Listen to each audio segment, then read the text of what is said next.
Got to start that. Start the recording. Recording is started. Let's see where we're at here. Maxed out on callers. Looking good on the web. If there's anybody on the web that has my cell number, text me and say you can hear me. Because I don't want anybody to miss what's going to be said today.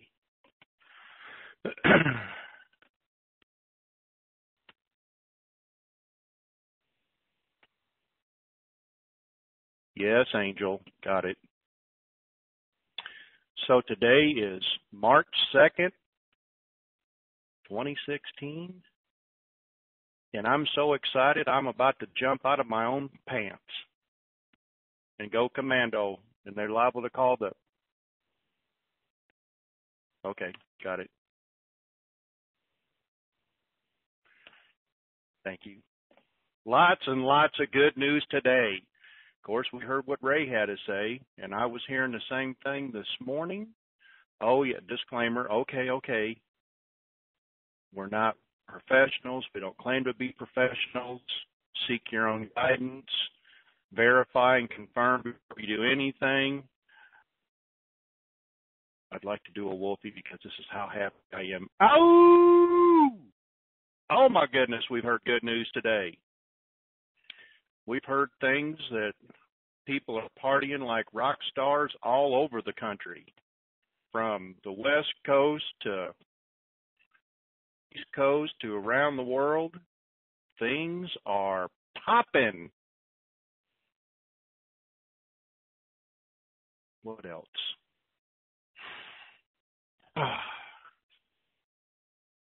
Let me see. You know, I'm going to let somebody help me out here. Art, you're unmuted. I'm going to let you go first. Always respect your elders. Art, if you'd like to say something, please. Am I an elder? Is that what you're trying to say? I respect my elders. Go ahead. Okay. Well, as we all know, we started out early this morning by hearing that this thing had gone. I got a call early this morning. Not real early, but the person that gave it to me got a call real early saying that she got word that the so-called button pusher had pushed a button and that everything looked good and just hope and pray that nobody tries to stop it. And so far, we don't think anybody has. And then she got other confirmations from all various three-letter agencies, and then we started to get emails from some of the chat rooms that all the dealers were told to shut down, close your books as of tonight, stop selling. As actually it said as of tomorrow morning, but I think probably they'll stop selling tonight if they're close the business today, I would imagine. And so I suppose if there's any currency to still be bought out there, you can still do it until they officially just tell you can't buy no more, really. So all kinds of reports come in from all kinds of intel people, and that they're partying in Reno, and the Admiral's done his thing, and the paymasters have done their thing, and we should start getting email notifications anytime from all this afternoon onward through the evening, I suppose. There was no really set time for that. I mean, we were told it could be any time after the markets closed, let's put it that way. So everybody pretty much was getting the same kind of information and passing it along to everybody else, and so I'm sure you probably got two blue moons or whatever sitting there instead of one. So you got one to celebrate with at least, and one for your normal routine business on the call, correct? I have popped the top on one, and I put the other one in the freezer to really get the temperature for another 15 minutes and set the timer just in case. Just in case.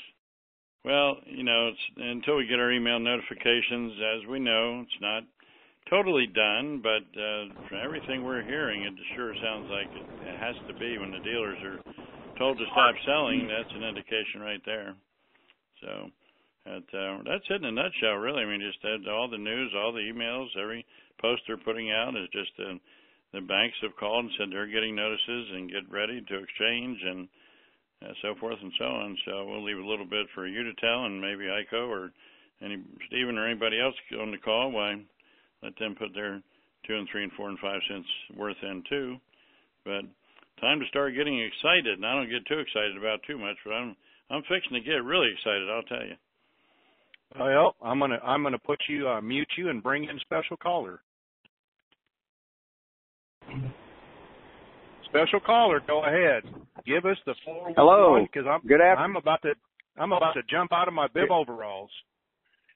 Good afternoon. How you doing? Excited, very excited. Yeah, you should be. Better than doing the Macarena on the news in Iraq with Maliki. Well, tell us how the Macarena is going with Maliki over there doing the Macarena. Oh, he's doing the Macarena in the Doo-Rot Motel. So how is Iraq doing right now? Are they partying like drunken sailors? Or are they partying like people that have? Yeah, they're enjoying themselves right now, that's for sure. They deserve it. They well deserve it. So what do you think about the dealers? Wasn't the quote shut down immediately and balance your books rather than giving them a time frame? Two guys that I talked to, one in Zimbabwe and one in California, they were given cease and desist orders, meaning to stop sales immediately and balance your books. Before, in the past, they would be given a 30-day letter or just a letter that would tell them, hey, we're going to notify you, be ready, we're going to notify you, and within 15 minutes you need to adjust your prices and you can keep selling. Now, from what I'm being told from these two different people, they got cease and desist orders and to get their books balanced immediately today. So what you're trying to say is we're almost at that depends moment. I don't know about you guys. I already got mine on. Awesome. Anything else that you guys can are running behind on? schedule? Well, I know, but as always, it's a day late and a dollar short. But it's time to get ready to do the Macarena on the bank, out of the bank with your deposit slip. So the Snoopy dance. Exactly. Oh my goodness! I mean, there's so much information. This party started. Ray covered a lot. Bless his heart. And I wish I would have had to call earlier, but he had his time slot. I have mine. Hell, I hope it comes out while we're doing the call and I can start hollering that code word. But for right now, all I got to say is slip one leg into the depends and get ready to pull up on the other one. That's all I have to say. There you go. Oh my goodness. The train has stopped and all we're waiting on is them to tell us to get out. I know we're speaking in code, but would you think that the people in Reno have already popped the cork and we're just waiting for it to circulate to us? Last I heard, they're already 5 hours into that. Well, I would like to bring in Philip. And let's have a little conversation here. So, Philip, I'm going to unmute you. Philip, please come in and share it. Bring some wisdom to this party and more excitement. Oh, my goodness. As I walk into the room, all I see is a big shiny thing. And like, are you a commando? Did you come out of your pants already? Put some clothes on, Jerry. Yeah, well, you know, when you got bib overalls and you only got one side clipped, all you got to do is just shuck one side and jump. That's how happy I am. I know, but my goodness, we got women folk up in here. All right, well, anyways, let's start out just real quick with the new money on the $10 bill has Martha Washington face on it, and I don't know. And as far as everyone's concerned, we'll just reach over here real quick. with Miss Hillary Clinton. She visited Beaumont, Texas, and you just got to hear this, because what's coming up next, folks, is transparency. Hillary Clinton made a campaign stop yesterday in Beaumont, Texas, and the only people that saw her, there were 6 people that were there to greet her. Her security detail outnumbered her supporters by quite a bit. She wouldn't talk, wave, or even to look, even to acknowledge these people that were here to greet her. As bad as that is, it's not the real story here. The real story is who she took a private meeting with. Now, after landing, Clinton headed off to a fundraiser in West Beaumont, where she was greeted by around 150 or 200 Muslims, most of whom were of Pakistani origin, and the event was held by a Pakistani businessman, Tahir Javed, and Hillary raised approximately $500,000, $500,000 by pandering to Muslims, making it one of the top 5 private fundraisers Clinton has had in this country. She's bought and paid for by them. Spread this as far and wide, folks. It's the truth.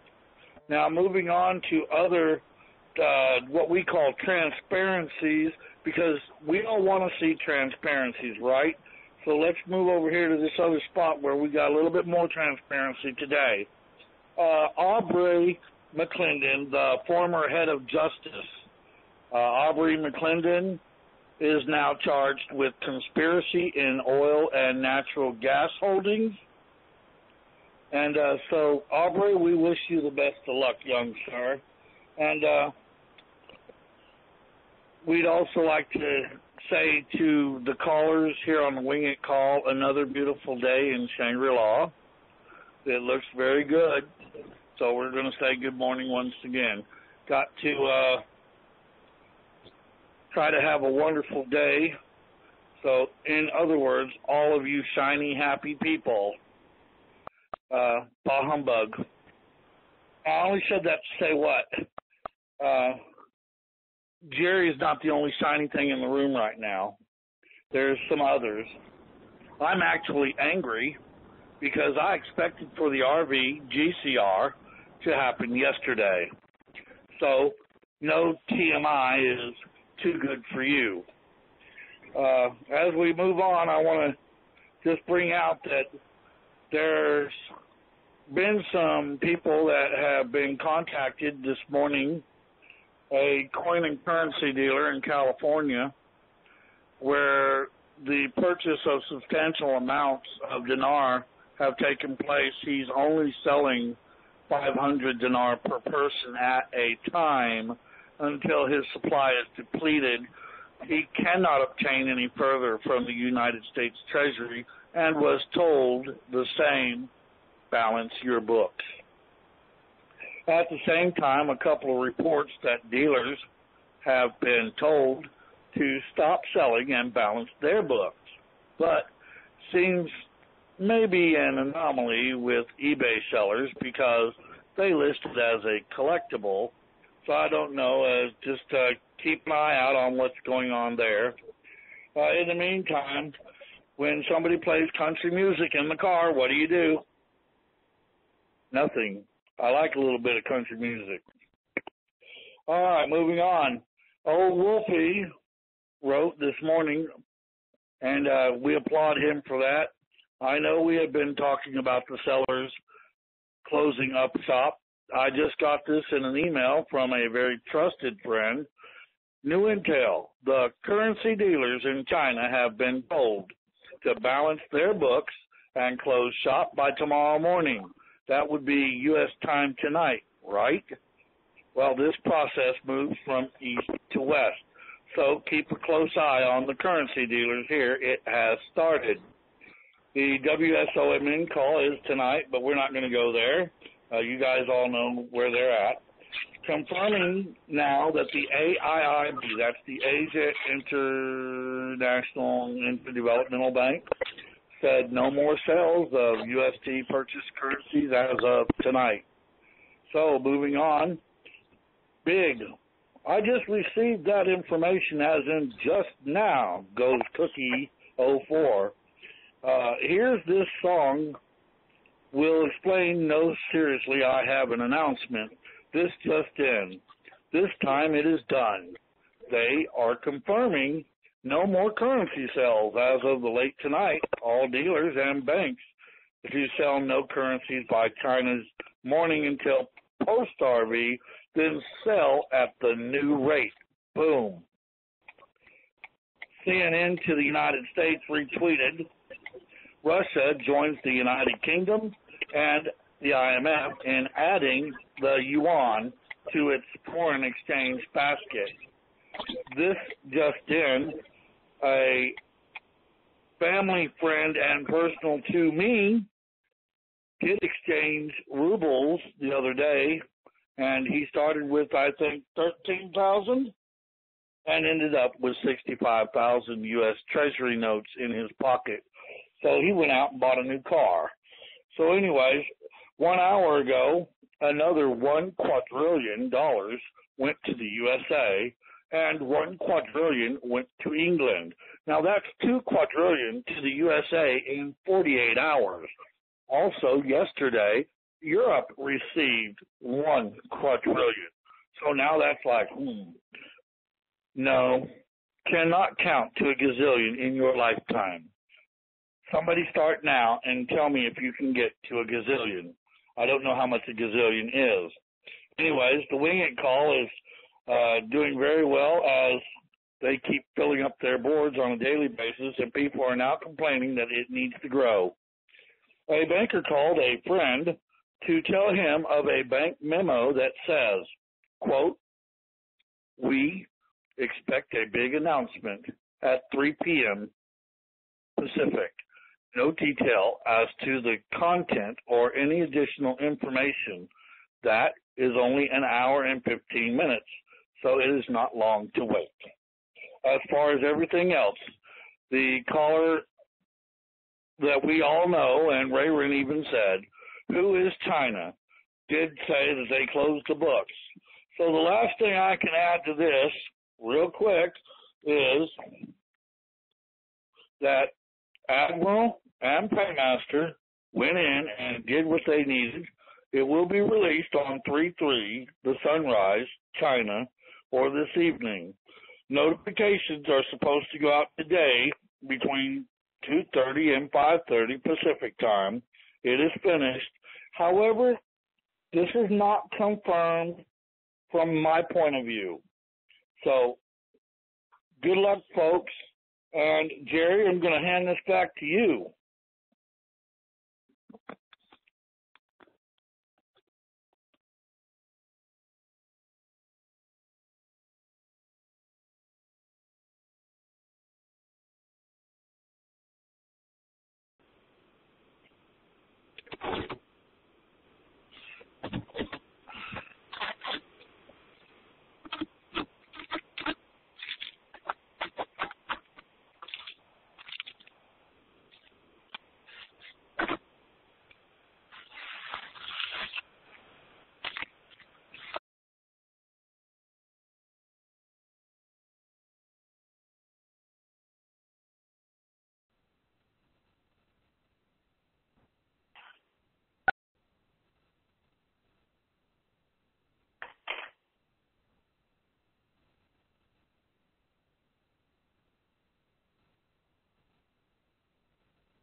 Oh, you're right. I'm not.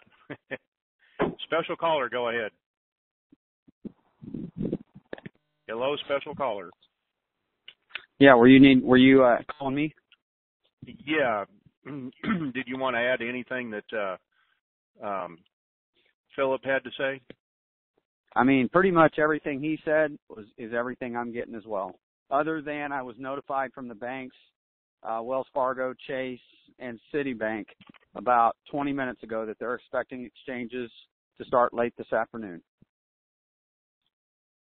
Well, I suggest that we all step into our depends, which is down there on the ground around our ankles, and prepare to pull upwards. Is that pretty close?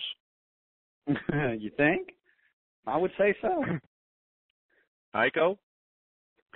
Yeah, and I got confirmation from my inside person at Chase. This is an exchange center. This is an employee inside the exchange center. They are now on lockdown, and we're told to be ready to begin live exchanges at 2 p.m. today. I got that notice just before noon today. Heiko? Yeah. I can second that. I forgot to say that they are on high alert at Chase with lunches being brought in and cell phones are being left at the counter. Yep. I asked you to try call me back, and I haven't had her call me back. So. What about Wells Fargo? Have we heard anything from them? Same thing. Super high alert. Yeah. And just as a side note, guys, when I got off the Intel call earlier this afternoon, when all this information was being passed and even greater detail, my headset defaults back to the iPod and music when the phone call is over with, and I found myself standing in the middle of Target playing air guitar to the Who's mobile. Nice. Probably for a full 5 seconds before I realized where I was. Again, nice. That's how high that call made me. This is all. Again, there's nothing but confirmations coming down from all points of the compass, and now it's real specific. And now they're naming times, which they never do, and they're naming amounts, which they never do. You know, and they're talking about the quadrillions of funding coming into the various countries. This. You know, it's not done till we're sitting there in front of the manager with our deposit slip, you know, shaking hands. But it's about as close as we can get.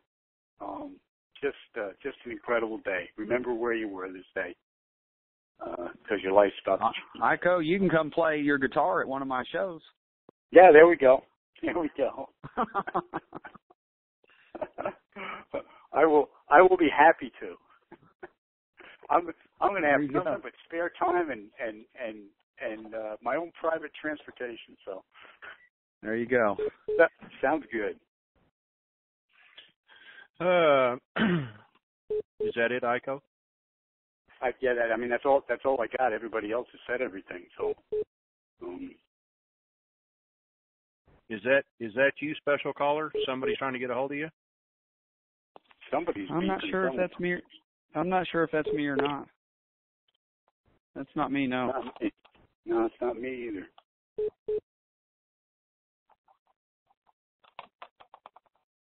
I hope it's not my headset. Surely my headset. Hold on just a second. Yeah, are you running out of juice?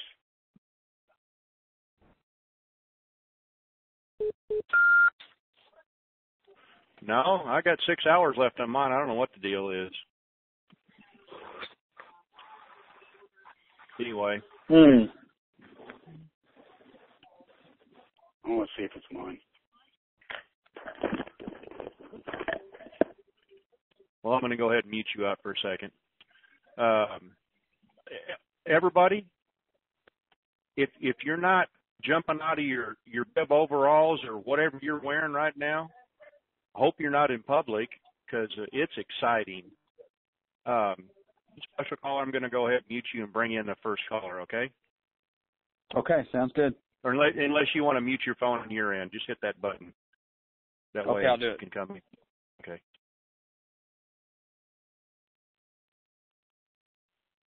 Ooh. Northridge, California. Wait a minute. Wait. Hold on. I'll come right back to you. I got to go down here and.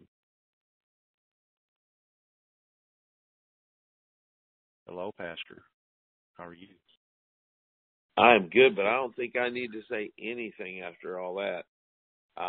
Everything from beginning to be notified this morning about the Admiral all the way till, notifications coming this afternoon, late tonight, and hopefully we finish this thing up.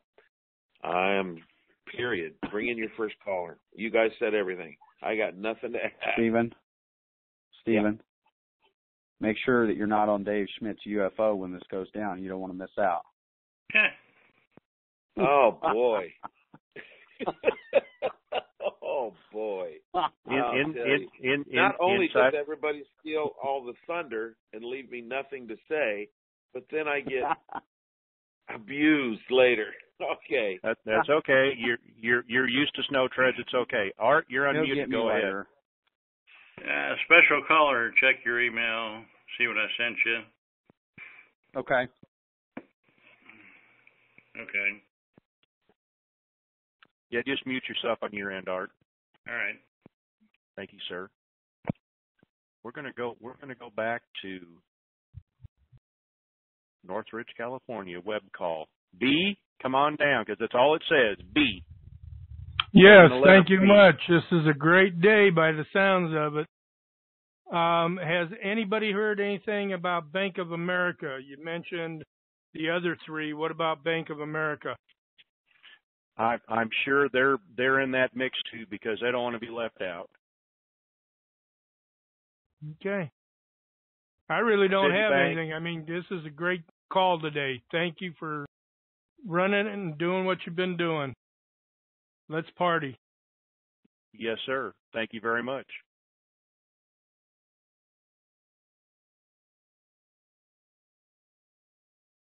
Jerry?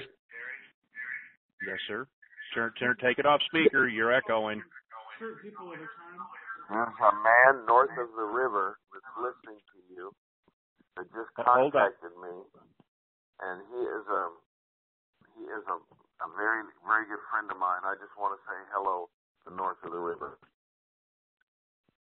Very good. Thank you, sir. Fresno, California. Web call. Take it off speaker. After you fix that, I'll bring you back in. Fresno, California, web call. David, take it off speaker, turn your speaker down, and I'll bring you in. Go ahead. Okay, hang on just a second here. I'm trying to take it off speaker. That or turn it down, one or the other. Okay. Okay, Mike, can you hear me? No, take me off speaker. We can barely hear you. Okay. Shit.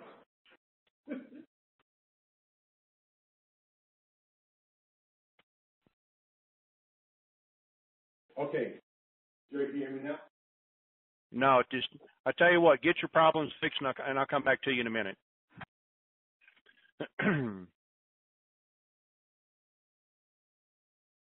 Let's see here. Cell phone, Illinois, 224. Come on down. Hi there. Somebody gave some information about Aubrey in Oklahoma about some gas oil something or another. It said that he died in a car crash today. Oh, that McClendon. Is that who you're talking about? Right. One of the intel people just a little while ago mentioned something about him. Yeah, after he got indicted. Let me see. Hold on, let's see. McClendon drove straight into a wall under an overpass. Right. My other question was, are the rates still what they have been higher, than the high rates, or are they going to be at the low rates, or we still don't know anything about that? I don't know, but if somebody would like to answer that, please come on down. Art, special caller. Yes, sir. She wants to know if the rates are still pretty high. Well, we're hearing they are. Probably shouldn't mention them because who knows until they come Right, out. hearing they're high. And it depends if you're in a group or not, and if you're not, and I don't know, they say they're pretty high though, so I guess everybody would be pleasantly surprised. Might that be the word to use?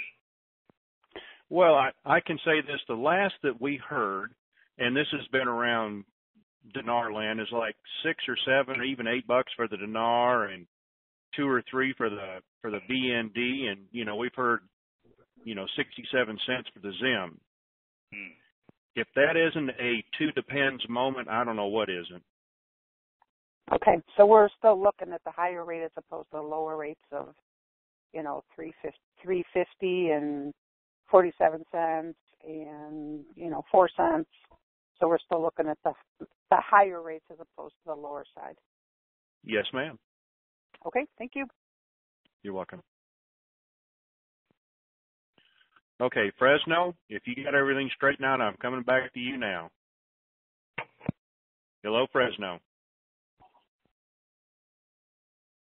Yep, he just dropped. Okay. Well, hey, Jared, so I go. Yes, sir. Something on the rates that I think it's safe to say, folks, when you get in that room with those exchange people and you're sitting across the desk, don't be afraid to ask for what you think is a ridiculous rate. Whatever you feel is ridiculous, go ahead and ask them and see what they say. The word is the market rates are very high. Everybody's been told not to say anything, but that's the word that's out there.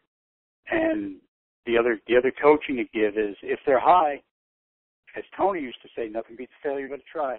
Just put on your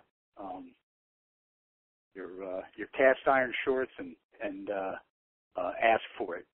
See what they say. What I can do is tell you, no, we're not going to do that. If you've got a big enough child there, have a temper tantrum like a 2-year-old and say, I'm not leaving. Do you give me a better rate than this? And if they don't give you a better rate, well, you just go on somewhere else.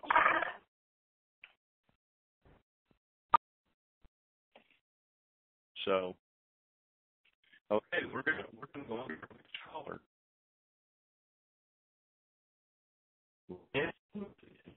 Well, on down.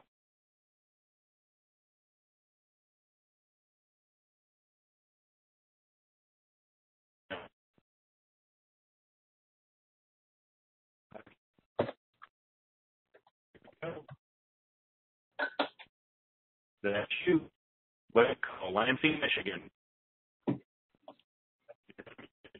Calm down. I'll meet you. Good. Go ahead.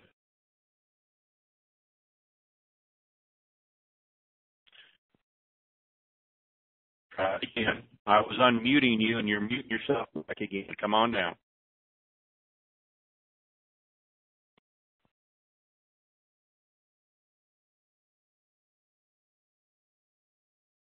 Well, next caller.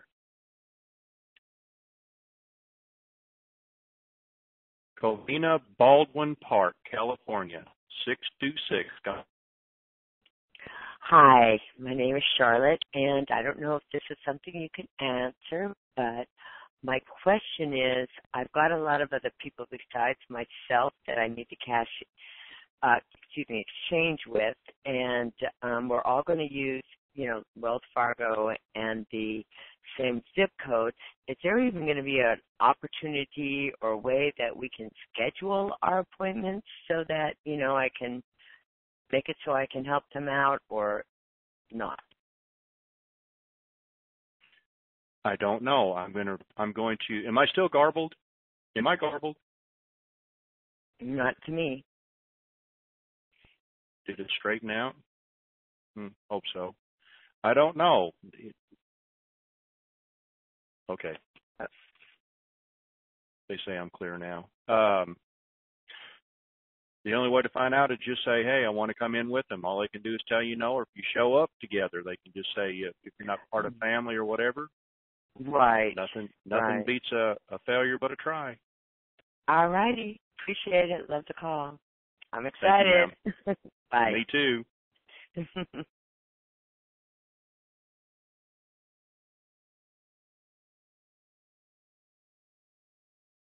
Here we go. There's two Atlanta Northeast, and I'm going to give the last four of the first one. So, and you're unmuted, 3674 in Atlanta Northeast. Hi, Jerry. How you doing? Good. Good. Show me the money. Yeah, that's what I'm saying. Look, I had gifted my son some money. He's in town picking it up, and he's going to go on the airplane. Is it a good or a bad idea for him to carry the currency with him? Because some time ago I heard that, you know, when this all happened, don't try to go through the airport with it because of a certain amount you're not supposed to carry. Now, he doesn't have an extremely large amount, but some of those bills would be worth quite a bit. What do you think? My personal opinion is no, but, you know, I wouldn't do it. Try to go. Oh, so go ahead. This is my personal opinion. I wouldn't do it because I don't trust the TSA at all. They know about the currency, and we've heard about people going through there before. It's to me it's risky at best.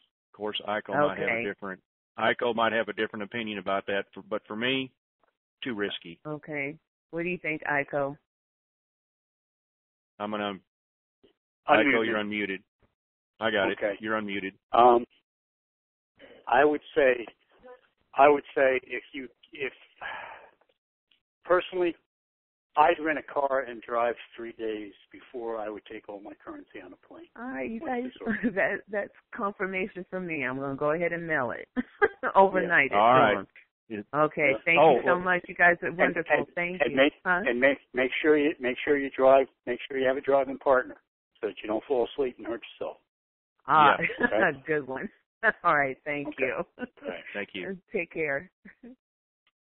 And one thing I was going to say today, it's one question Wednesday, and any calls from now on is just one question, so we can get as much as we can, or through people. And so the second, Northeast Georgia, you're unmuted. Come on down. Can you hear me? Yes, sir. Go ahead. Yeah, I hadn't heard anything on it lately. I remember back when DC and Tony was having calls, they was talking about in some of the areas that had a lot of people that had bought currency and everything, that they was going to have kind of a number amounts that you could exchange at one time. I hope that has all done went away since Sterling, I think, was some of the calls for that in the Atlanta area. In Georgia, there were several states they was talking about at one time. I'm thinking that has all went by the wayside because I haven't heard any restriction on when you come in how much you can and can't exchange. They want it all. They want it all. Yeah, that's what I was hoping. I figured that probably had a lot to do with Sterling when they was talking about having special amounts that you could exchange at one time, and then you had to wait again. But I was just curious about it. But I was thinking that it probably went away. I hadn't heard anything for a while, but I appreciate it. Right. And I have enjoyed your calls, and you're doing a fine job. Well, I don't know. Are you celebrating a blue moon with me? I will be for long. Thank you, sir. All right. Thank you. I hope this was the last call. Thank you. Bye. Yes, sir.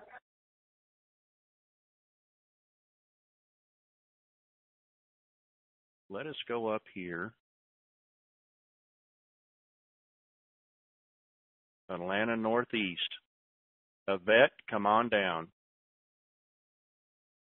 Hello? 6. Yes, ma'am. Come on. Hi, Jerry. This is Dorie. I'm in Chicago now. Hi, Art. Oh, okay. Hi, Echo. Hi, PT. Thank you for all you do. My question is for Art. Art, I'm very excited, everybody, but what about the 800 numbers? Are we really going to get 800 numbers? Because what if we don't get them today? We get them tomorrow if we don't get them today. We're who was it? I think Phil Tilton just said anytime after 2 today is when they're saying, and that's what other people have gotten too. So we're all in the same boat. We're just waiting and hoping. Okay, so those are the 800 numbers. What about the emails? Well, that's what we're talking about. Emails will have an 800 number in it. We understand maybe even a code of some kind to take that email to a bank. We're really not sure until they come out for sure, absolutely 100%. So we're all kind of in the same boat, just waiting to see what's on that email when it comes out. And, supposedly we call the 800 number, you give them your zip code, and they tell you the nearest bank to you to do your exchange at. So. And we're talking about the General 64 as well? Well, yeah, Admiral's General 64. I guess they'll maybe come from 2 different places, 2 different groups. I don't know myself the answer to that one. Maybe one of the other guys do as far as the more exactness about it, but I think we're all just kind of waiting until they come out to find that out. It's okay. I'll just, time will tell if nothing else. I know the United States can be kind of slow, so I'll just thinking maybe they'll probably hold back a little bit on the 800s, but I'll just wait and see. Thank you for all you do. For sure. Thank you, ma'am. Okay. Love you guys. Bye. Bye, you.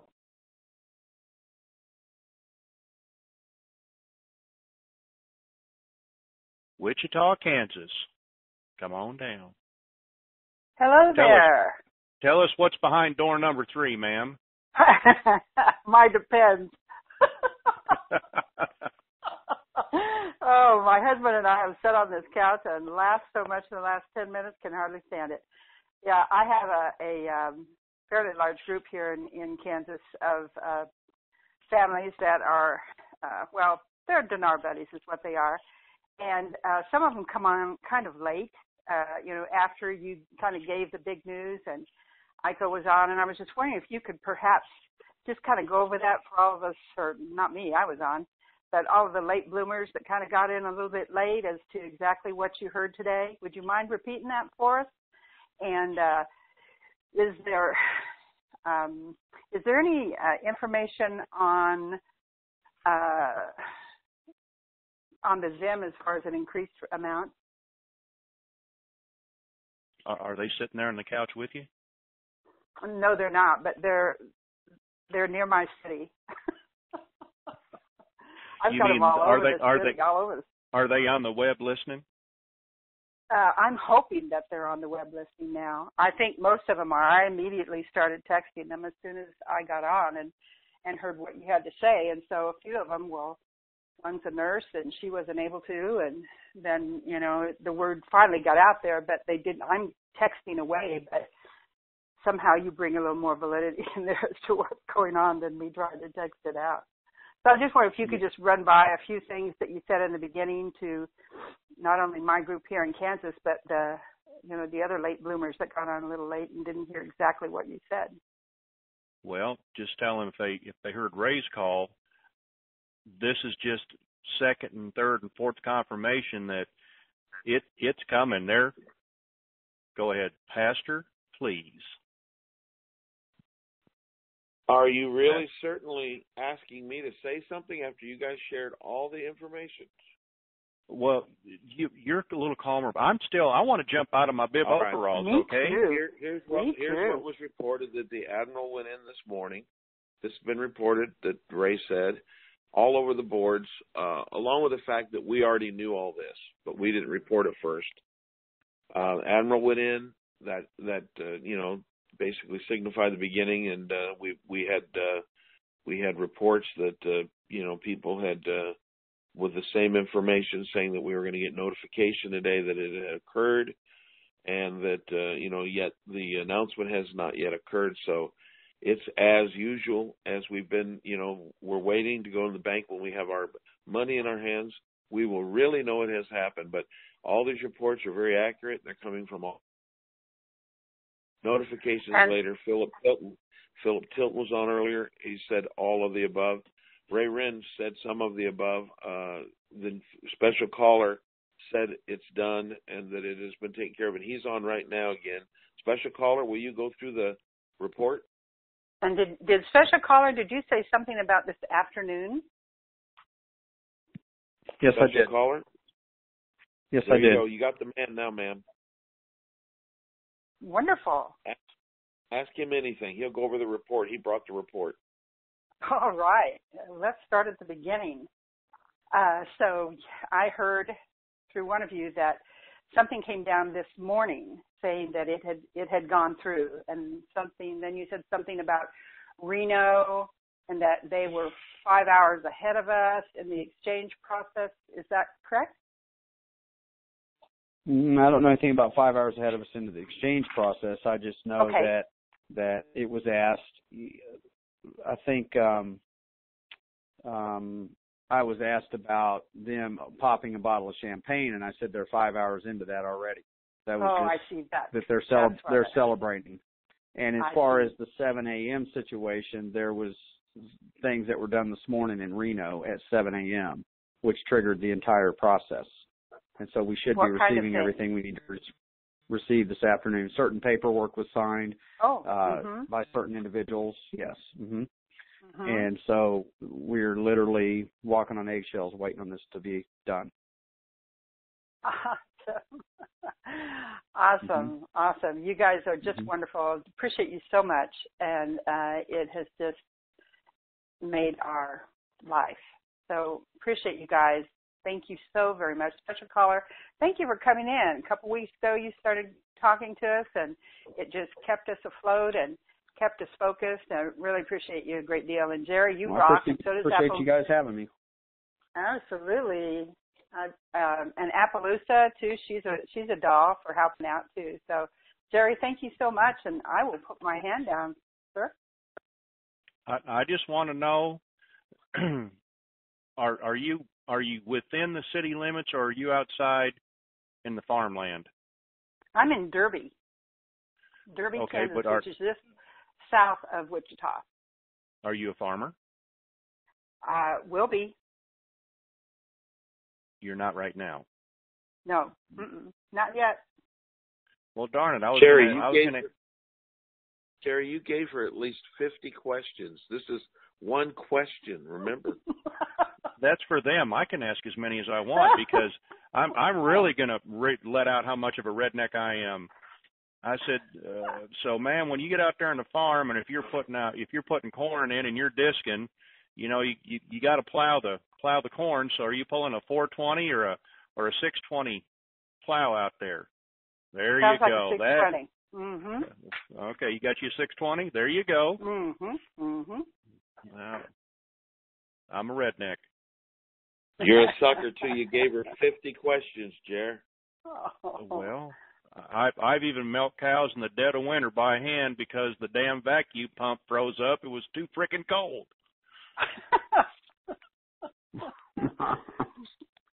We used to prepare the meals and take them out into the wheat fields for the guys, to eat while they were harvesting. You know, you harvest and you never come in. You work from sunup to sundown. And, the women always bring the meals out to the field itself to feed the gentlemen. So, yeah, I love the farm life. Just letting you know that I'm seriously bib overall material. Anyway, thank you, ma'am. Thank you, sir. Thank you kindly. Have a good day. Pastor, leave me alone. I can flirt on this call. My wife knows it's okay as long as I'm not doing anything I'm not supposed to. Jerry. I know. Let's try this again. Fresno, California. You're unmuted. Have you got your speaker problem fixed? Yes. Go ahead. Okay, when I go into the exchange center and I look at the screen, what should I look for and what should I try to identify on the rate? He's smartly asking you for the rates, Jerry.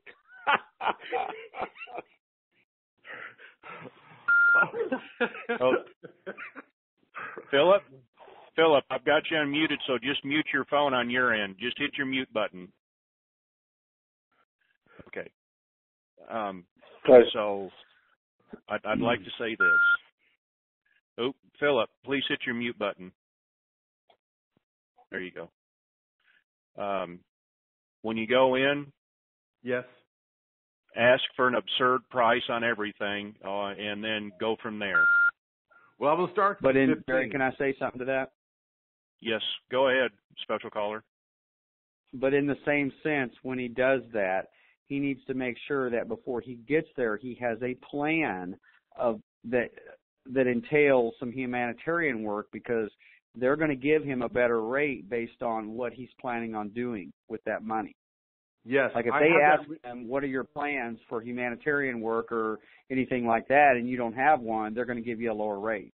No, I have that. And also what I want to do, the same thing Jerry's going to do, is go to the wealth manager and ask him for my rate on my Zim to turn it into him, because I want that control. Mm-hmm. Yep. Yep, absolutely. Go. Philip, you're unmuted, sir. I know you want to talk. I got your text. Go ahead. No, I just wanted to say that when it comes down to the wire tonight even, what we're seeing is there's still a little bit of tit for tat between the two countries. The Republic is playing Mexican standoff with China, because China is saying that they can keep giving us quadrillions all day long, okay? They seem to have it. But what they're saying is that the Republic in the United States needs to stand up, okay? And then the Republic is shouting back to China saying, well, give us the money and we will. And so they are still arguing over that as of right now. I don't know if that's been, we will all know by tomorrow morning. So I just wanted to include that, you know, everybody, we're there, but let's see who's going to win this tit for tat. Okay? Jerry? Okay, on your tit for tat, how much will they allow me to walk out with? Is it just 18% like you guys are talking about, or not? Well, that's another thing they're going to get you on. If you plan on taking a lot, you're talking about cash, right? Well, it doesn't matter to me how I get it. It's just, you know, I just want to try to know what. Well, they're going to give you a better deal based on how much and how long you leave your funds in their bank, for one, and for two, you don't ever want to take out more than $7,500 in cash without raising red flags. Okay, I'll just transfer it in, but I just wanted to see. Okay. Yeah. And, because I'm going to do the dong and then come back and do the Zim. And then how do I make an appointment with the wealth manager? I can't do it there, can I? That's something that's part of your appointment. That'll be done. Your first appointment is going to be your exchange. Then a couple days later, you're going to be set up with an appointment with a wealth advisor. Are they going to call me? From what I'm told, yes. Okay. Okay, good. Hey, you guys are awesome, man. You are awesome. Thank you, sir. You are awesome. And thank you for this time for listening to me. Appreciate it. Hey, Jerry, you the moon, man. You the moon. Thank you very much. All right. Talk to you later. Thanks. Bye. So this could be a short call because I'm about to run out of hands being raised. So no more hands. I guess we'll have to end the call. So we're going to go. Jerry, one other thing I'd like. Sir? One other thing, Jerry, I would like to inform everyone. Get into a habit once a month, once you have money, to get a screenshot of your account. A screenshot once a month. You have to go in and get an actual screenshot. If there's a discrepancy the following month, as long as you have a screenshot that's from the bank, they cannot contest it. The other thing is, build your bread basket on top of the refrigerator and keep receipts for everything. Right, Jared? Yes, sir. No, we got people raising their hand now. So we continue onward here? You got a beeping noise there. I guess they're recording you, Philip. If you want to mute out for just a second on your phone there, and that way I can leave you unmuted on this end. Let's see.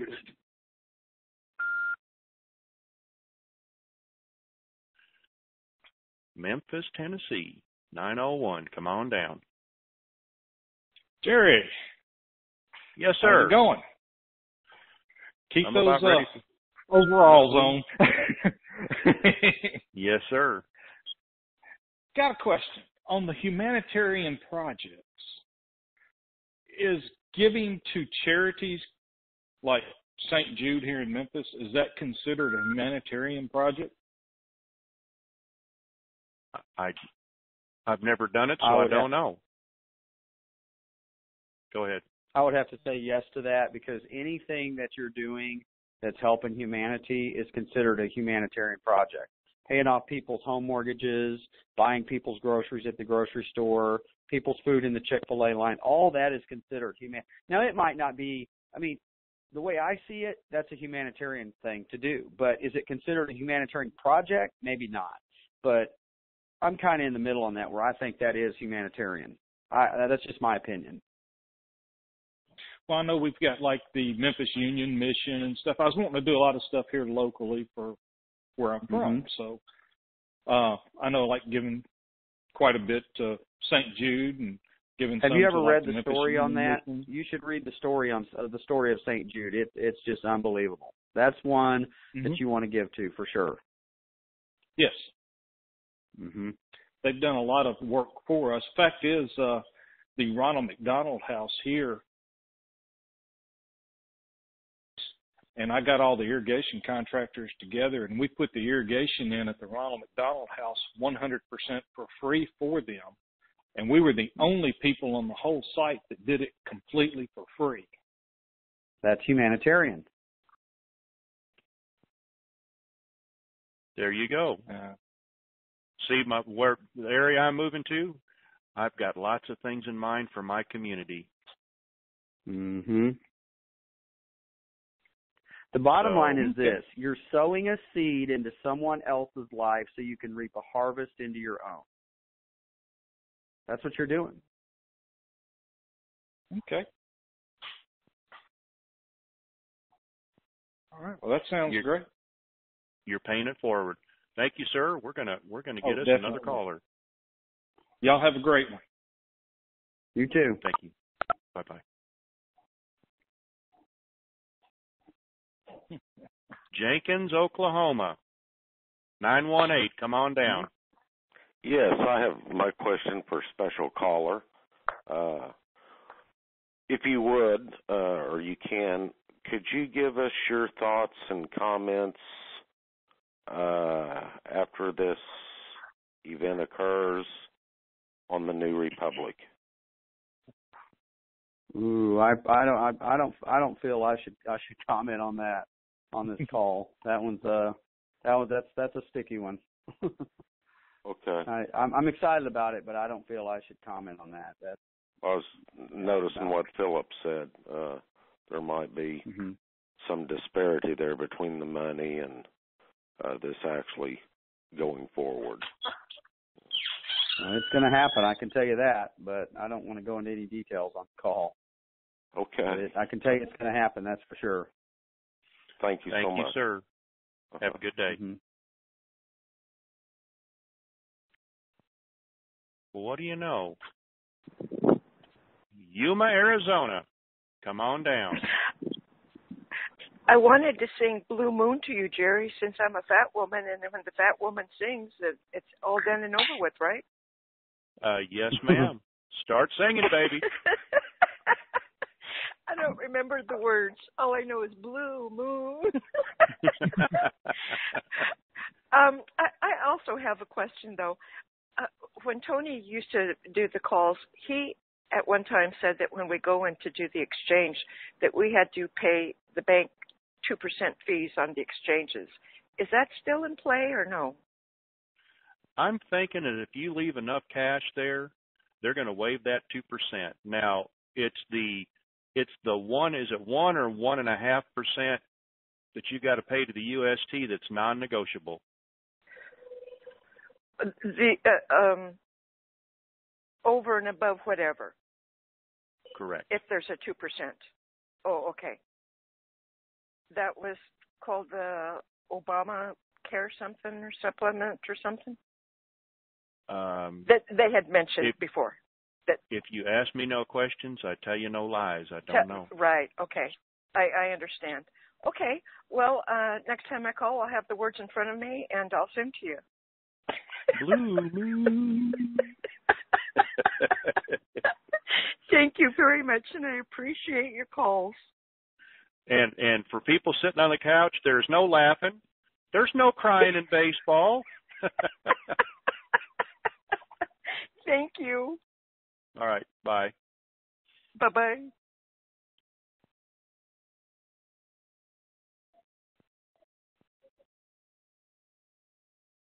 Winston-Salem. Come on down. Hey. Yes, ma'am. I really didn't have a question. I was selfish. I put my hand up because I wasn't through celebrating and wanted to thank all you guys. Well, we thank you for celebrating. Yes, this is wonderful. Listen, is Winston-Salem still as beautiful as it used to be? It really is. My folks are from Forsyth. Oh, that's where I am. Yeah, beautiful. We love it. Anyway, I just want to say hi because you were from Winston. Bless you. And there's so much that just my family plan to do here locally to make a difference. I just cannot wait to get started. But thank you guys so much. Enjoy your lives. Thank you, ma'am. And I want to say this in all sincerity. Thank you for calling in. Thank you for listening. You're the people that drive this call, and without you, I'd be hosting myself, talking to myself, singing Blue Moon, and I don't sing very well, especially in the shower. So, thank you. Is that it, ma'am? Yes. Thank okay. you. Mute me.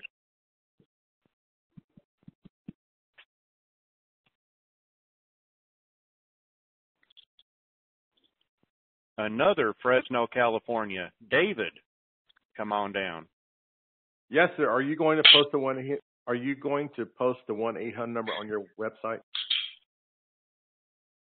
I don't know if I'm even going to get them or not. I'm a new caller. I haven't been approached. If they show up, I'll talk to my webmaster and see if we can't post them. But I definitely will tweet something. Okay. Okay, so I can get it by tweeting. Okay, thanks. Is that it? Yeah, that's it. I'm excited. I'm ready to come out of my britches. Well, I've got one unbuckled. I'm ready. Well, let's just have a blue moon together and get it done. Absolutely. Thank you, sir. All right. Talk to you later.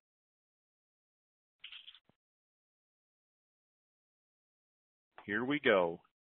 Griffin, Georgia. Come on down. Hi, Jerry. Thank you so much for taking my call. I just have a quick question. With the increased rates on the ZIM, the higher rates on the ZIM, do you know, or anyone on the call knows if that structured payout is still in effect? That is above my pay grade. I don't know. And I'm thinking that we really won't know till we get to the bank. That's the best answer I can give you. So have your plan flexible so that if they do that, what are you going to do? I can't advise you on that. I've got my own plan, and I want to keep it secret to myself. Okay. Okay. All right. Thank you so much. Thank you. Thank you.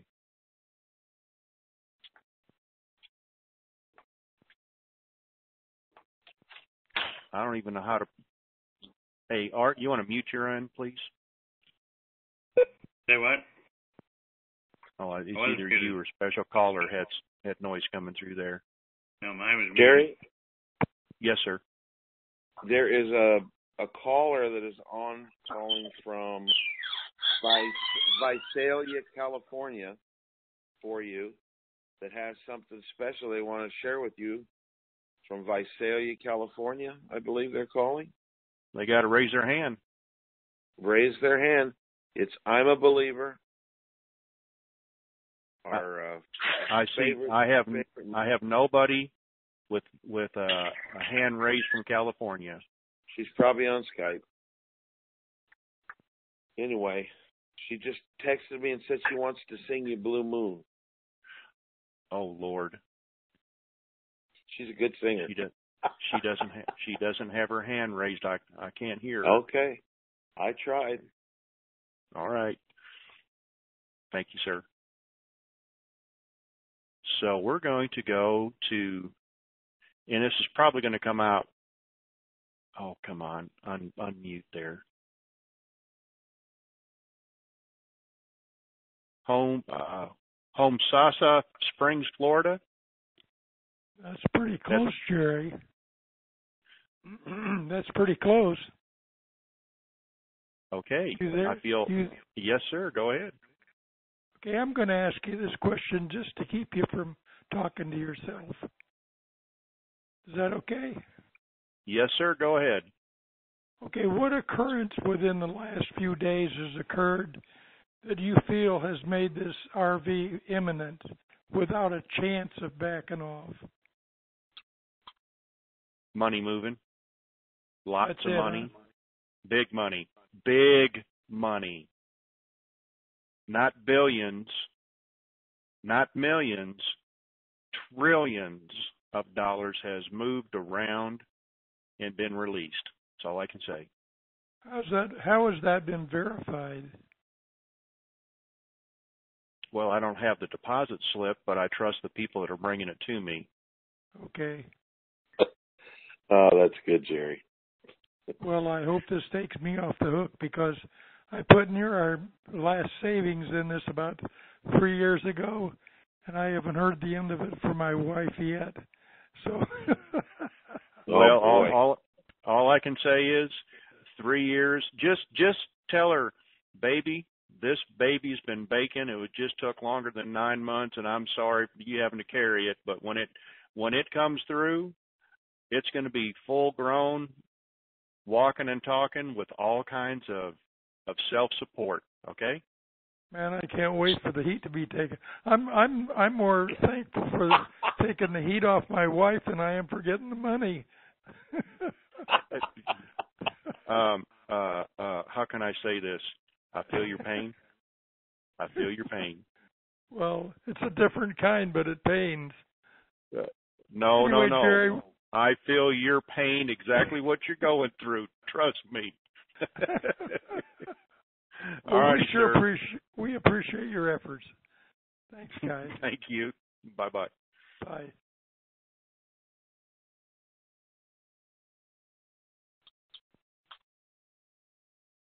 Huntsville, Alabama. 256. Come on down. Hey, is that me? Yes. Hey, listen, I'm a first-time caller, and I just want to thank you so much for all the work you and your team were doing, putting these calls on. They're just entertaining and so full of information. Sure appreciate it. And well, thank you. like to, well, you're welcome. And I'd like to ask, there was a caller, I didn't get the call number a few callers ago, was talking about taking his Zim into exchange and said that he planned to take the Zim into his wealth manager. Do you remember his comment about that? By any chance? And the reason why I was asking is I remember you saying a long time ago that it was better not to turn your currency over, get those rates, locked down at your exchange appointment. So I was just wondering had something changed? Would there be a benefit to taking them into the exchange appointment, negotiating one rate, and then talking to a wealth manager later about it? Because, as you said before, you've lost all your leverage once you turn your currency over. Well, I'm hearing that you need to do everything at your exchange. That's what I thought. If this is just me, it's just two girls talking. Since nobody else is really listening, this is a private call. I'm going to tell you like this: if I don't get the rate that I want, and I'm not being unreasonable, I said, I'm going to go in there and ask for 15, just stupid rates, because they're going to tell you no. It's like car salesman. Start high, and then settle for what you want. But if there's a threshold that you're not going to go below, and they won't deal with you, then pick your money up and walk out. And that might be bad advice, because right now I can see Iko twisting in the wind like a kite string going, shut up, shut up. You're going to have to figure out in your mind what's good for you. Okay, well, I had figured that to negotiate everything at the original exchange appointment. And exactly. I could not see turning the currency over, settling for one rate, turning the currency over, and then going back into, or even pulling some of it back, and then going into the wealth management meeting and saying, here, I have some more currency I want to exchange, and I want a different rate. So I was just looking for clarification on that, because I thought I might have missed something.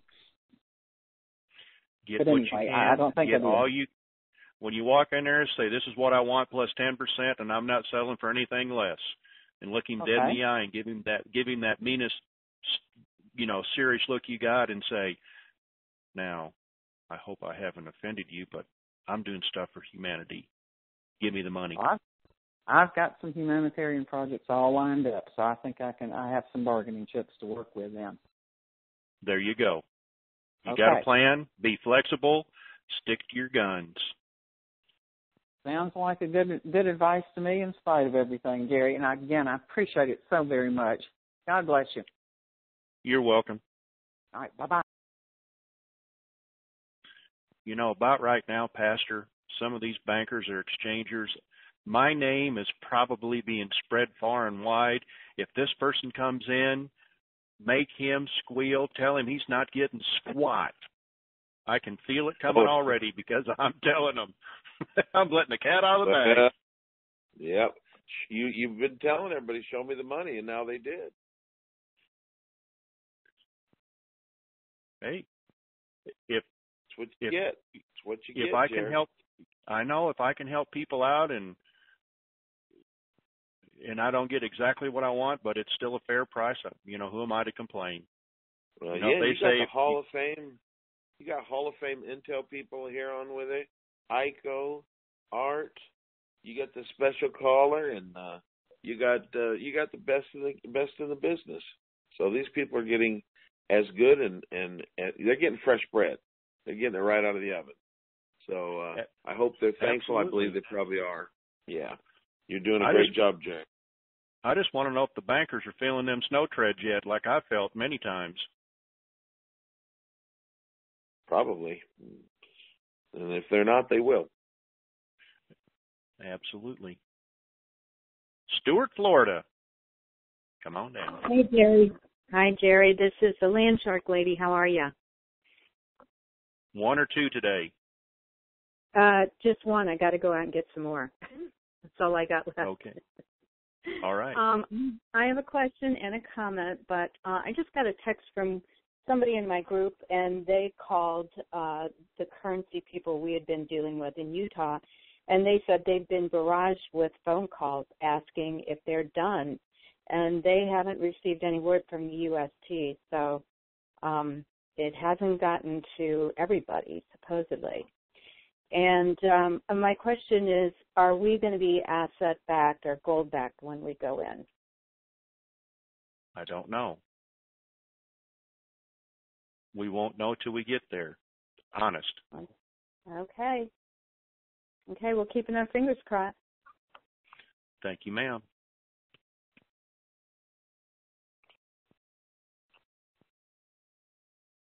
Oklahoma City.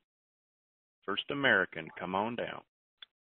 Hey, thank you for taking my call. I got on a little bit late, so you guys may have talked about this. Are they going to offer the same rates at the big four banks? I don't know. I hope so. They're going to be competitive. They all want the money. It's bringing money, asset money to their bottom line, and right now that's what they need. That's just my opinion, because everybody's hurting for liquidity. The big four banks were tied up in serious derivatives. Top of the heap was Chase or Morgan Stanley, and then I think BOA was second, and then I think Citibank was third. Wells Fargo's in there too, but the big four were all caught up in the derivatives. How it is shaken out now, I don't know, because they've always said they're trying to get rid of the derivatives because China's not paying for the derivatives. So they all should be competitive, and they all need the money. Right. Well, Wells Fargo, from where I'm at, there's no Wells Fargo in my state, so I'd have to leave state if I wanted to go exchange. Actually, I'm thinking Wells Fargo is probably going to have something to help you out. As to what, I'm not sure, but they don't want to leave all that money in Oklahoma on the table. And trust me, I know several people up there that aren't whales, but they're not guppies either. Right. Well, that's good news. I mean, I've heard Wells Fargo is like the major player in this, and I'd like to deal with them if possible, but I really don't want to go to Texas to do my exchange either. So what? Anyway, so maybe I'm a Sooner, man. What do you mean you don't want to come to Texas? I don't know. I'm a Sooner. I mean, I understand. Don't make me bring you down to the Cotton Bowl here and we have to duke it out on the 50. Well, hey, I mean, maybe we can meet up next year at the big game. So anyway, No. You've helped me out a lot, and I mean, I've heard rumors about that Wells Fargo may have exchange centers here, and that would be great. But if I can't go to Texas, to exchange at a Wells Fargo, I was hoping that the other banks would. Look, it's 180 miles from Oklahoma City to either Fort Worth or Dallas. Would you be willing to drive that far for several $100 million? Oh, sure. I mean, Wichita Falls is actually probably the closest one to me, so that's probably where I would go. But anyway. Okay. Well, there you go. You got a plan. I do have a plan. So anyway, well, thank you for your help. You're welcome.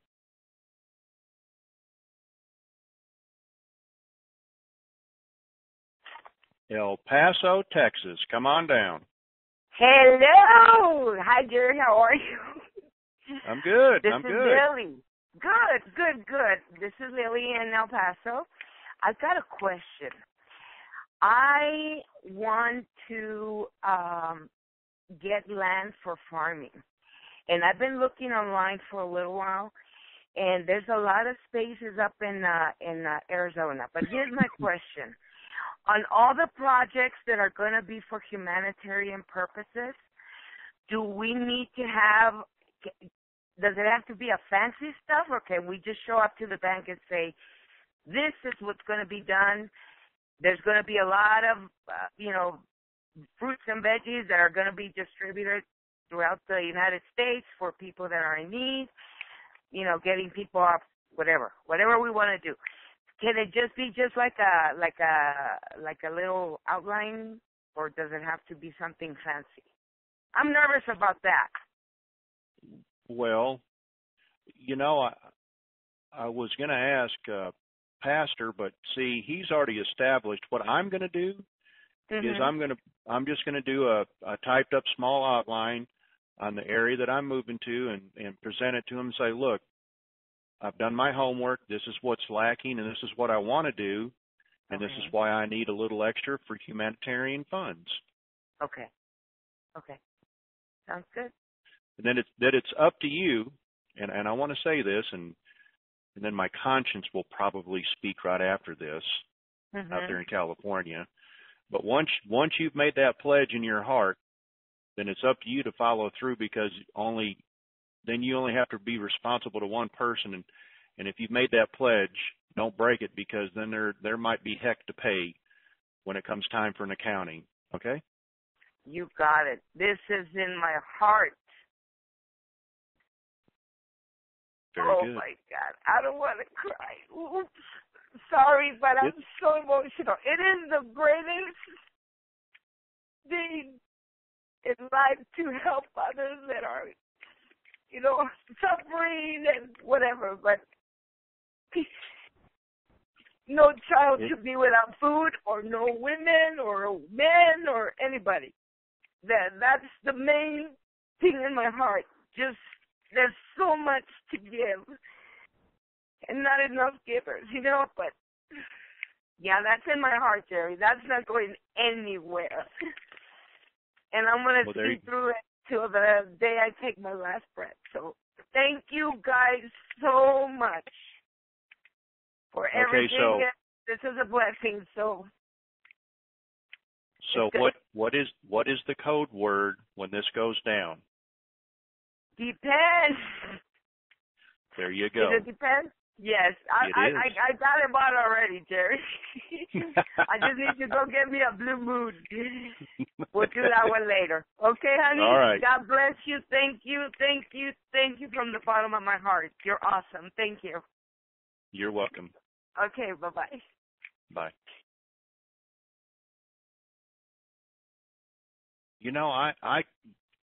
I'm probably going to have Iko help me out on this one here, so I'm going to unmute him. Iko? Yes, sir. How the heck is it Mechen, New Jersey? M-E-T Mechen, New Jersey? Is that how you say it? What are you talking? No. What are you talking? There's a town up in New Jersey, and for the life of me, I can't pronounce it. Well, yeah, there you go. No, he's unmuted and he knows it. Go ahead. Hello? How do you say the name of your town? Metuchen. Say that again. Metuchen. Oh, Metuchen. Yeah. Okay. Well, sir.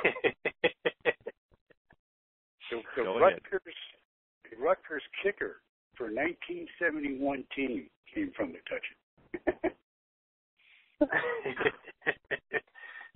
My quick question was, when we ask for a higher rate to work with humanitarian projects that we would like to participate in, would they give us a higher rate and have us sign an NDA? Again, we won't know till we get there. Keep your plans flexible. Okay. Plan for, if I'm taking an attorney with me, I don't care what anybody says. If you're an attorney and you feel comfortable doing it yourself, good for you. I don't. I need help. I'm taking an attorney. Be flexible in how you want to approach things, and you'll probably have to make a decision, an informed decision after you've spoken with your attorney, but have everything, in your mind figured out how you want to go about it. Okay, gotcha. Thank you. Appreciate it. Metuchen, New Jersey is out. Thank you, sir. Well, I hate to say this, but I guess this call is about to be over because nobody else has their hand raised. You know what? While we're waiting for somebody to raise their hand, we're going to Austin, Texas. Surprise, surprise, surprise. Malcolm 1, come on down. Yeah, you. Unmute your phone. Great. I'm jogging. Oh, and no, listening to you. No, that's all right. We'll come back to you. Well, it won't make any difference. I'll be having a heart attack at that time, too. This is just all exciting. This is exciting enough that I took my phone on my run with me. And the questions are, not that they're not, but the questions were intelligent, and people are getting ready to change their paradigms. I think it was Iko that said, it's tough enough, stress enough to get the money. It's going to be even tougher to keep it. I have to agree. This is a good thing, brother. This is a good thing. All righty. Thank you, sir. I'm going to go mute out while I have my heart attack. That's a man dedicated to his running. Jackson, Wyoming. Come on down. Oh, Hi, Jerry. no. You need to take me off speaker or earplugs or whatever because it's a bad feedback. Okay, I'm going to try it again. How about now? Jackson? Yes, sir. Jackson, Yeah. go ahead. Thanks for taking my call, Jerry. I really appreciate what you guys are doing, keeping all us little guys informed because without it, we really wouldn't have a clue. So thank you guys very much. My question today has to do with the exchange process. I believe Joseph said a couple of weeks ago, he says it's hard to know what to exchange for when you don't know what it's worth. And if we go into the exchange and we find out the exchange process, hey, they're not going to match what I was hoping for, what is the actual next step? Because we've heard, don't be afraid to walk at that point. So if we walk, what are our other options? Go to the other banks, right? Or in lieu of that, is another option to wait for it to hit the Forex and see what it does there? And then if it does hit the Forex and we have currency to exchange, what do we do with it at that point? Do we just go into the bank and say, hey, look, I've got all this foreign currency and let them exchange it? Could you help us with the mechanics of what comes next if for whatever reason we're not able to negotiate an agreeable rate at our first meeting? Art, you want to take a swing at that? Or Iko? You're both unmuted. Yeah, I'll take a stab at it. My understanding now, and it's been said a lot, so I'm believing it, is that they don't want you to leave their bank. Number one, whatever bank you go into and sit down with, they've got standing orders that you don't leave until they've got your currency. I think that there's been enough rates quoted out there, so you've got a good idea of what each currency is worth. Certainly. I'll quote rates that were out there a month ago, so nobody gets upset with me. But you're looking at over $6 for the dinar. You're looking at over $4 for the dong. You're looking at mid, 50, 60 cents for the zim, $1.30 for the pia. Those are all great rates, all by themselves. Now, the rates have definitely increased since then. We're not going to know, like everybody's saying, we're not going to know until we sit down. But you should be able to look at those folks that are on the other side of the table and get an idea of whether they're telling you the truth or not. They're not that good. If they were, they'd be working for J.P. Morgan and Goldman Sachs. They're out of bank. If you're getting quoted market rates in that neck of the woods, it's a grand slam. Think about they're looking at 3,000 to 8,000% on your investment.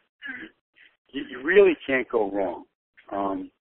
And if you've got a decent humanitarian project, they're gonna entertain giving you contract rate. Contract money is there to be given out. So just just go in knowing that they don't want you to leave. And also, here's something else to consider: the more money they give you, the more they get to put on their, I'm oversimplifying a little bit, but the more they get to state on their bottom line, their assets. Those are liquid assets that you're essentially giving them. So the more you walk out with, the greater their reported assets are. That's important to a bank. That helps them get rated. That helps them in borrowing money bank to bank. There's a lot of complexities there, but yeah, I guess that's it. Does that help you? It really does. I really appreciate just some hard numbers. We've heard a lot of different numbers. Joseph on kind of the high end, and then some of the early exchangers off the TNT calls, they were really kind of lowballing, and then just kind of everything in between. They were. Those were sucker rates, and you know what? You don't even know if they were real, quite frankly. No. That's. But let me ask you this: so you've heard Joseph's stated rates recently? Yeah. Mm-hmm. Okay, then don't walk out without getting those rates. I'll put it to you that way. Well, let me ask one more question, Iko. Here's the thing. I hope this is okay to mention. Joseph talked about $22 on the dong for a contract rate. I mean, that's just so phenomenal. Right. Do we have anything to worry about in terms of the contract rate? Because I'm thinking I've got enough currency. I'm not even going to go for the contract rate. And that way it's cleaner. I've got a whole bunch of teenagers at home. They all know about this. I may not say anything, but sure as heck, I'm worried about my kids going out and saying something, Right. So I just thought for me, it's much cleaner. I talked it over with my wife. Bless her heart, she supported me in this, even though it's been going so long, and she's been a real trooper. And she's kind of going, John, I'm thinking that if this thing is actually real, that we don't mess with the government, we just don't sign the NDA, and we just take, and look, if you can get $6, I think Joseph was saying $6.70 for the dong. I'm perfectly happy with that. That's great. Then you know what? Then don't go higher. That's a whole other discussion. I've tried to have that with a lot of people who went out and bought tons of Zim. I mean, that too much money. It can be a burden. It can be a curse. You got to look at security. I mean, that's a huge topic right now in my house, because of the ambitions I got are going to dictate a change in lifestyle, and some folks in my family aren't happy about it. And that's something to consider. It's like and I don't know if you've done this. Have you sat down and written down what you want to purchase and what the lifestyle is you want to lead and how much money you need to lead that? Well, I haven't done it to that degree, no. Well, it's a good exercise, because you may find, I'll just throw something out. If $20 million would buy you the house of your dreams, whatever, a second home, a boat, take care of all the folks in your family, and give you a yearly income that you'd be totally happy with, having $100 million or $200 million, why do you need it? For humanitarian reasons. I mean, someone mentioned. Yeah. Yeah. Okay. Fine. If you're giving it away, that's different. But it really is. It's a lot of work having that kind of money. You are not going to be able to comfortably give that away to any management firm without staying on top of it. It's the old, you got to watch the store, or you'll get, or your employers will rip you off. That's just human nature. It's the same thing with having a lot of money. You got to watch the store. And wealthy folks, that people are like truly wealthy folks, that's their job. They manage their wealth. Maybe you don't want to do that. I'm just putting that out there. Maybe that's not for you. Maybe that won't make you happy. Well, I thought about that. I thought that will not make me happy. I'm trying to simplify my life, not complicate it. There you go. I do have a very good friend who I trust, who has both experience in law and in business, to run a foundation, and I trust him well enough to say, hey, I just kind of want to be the behind the scenes guy. But here's the thing. I mean, even at the low rates, we call them low, but the market rates that we've been talking about just now, right. Just in the dong and the dinar, we're going to have more than $1 billion coming. And that's not even including the Zim that we've got. Yeah. So Yeah. So Okay. So the question is number one, have you guys heard about any caps in terms of what they'll allow you to have? I haven't heard talk about any caps in months. I don't think there are any caps. Okay. I think they're prepared.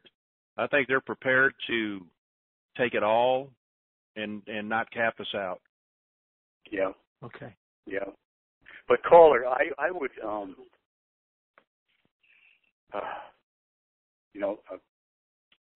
billion is a heck of a lot of money. And if you're gonna turn it over to a trust, that does help, because the trust has to abide by certain laws. It's harder to mess up a trust than it is to mess up an individual family fund. That's for sure. The trust has to report things accurately. It has to be audited. You have to give away a certain amount of the income every year if you are a 501c3. So there's things that help you there, and you can turn it over to there are management companies. I mean, I'll give you an example. Out here on the East Coast, Deloitte and Touche, they manage family funds, and they do a darn good job at it. And they charge a pretty penny, but your money is safe. So if you're getting $1 billion and you feel you only need 30-40 million to be a happy camper, you can give the rest of that to the trust and know that it's going to be managed properly as a charitable trust.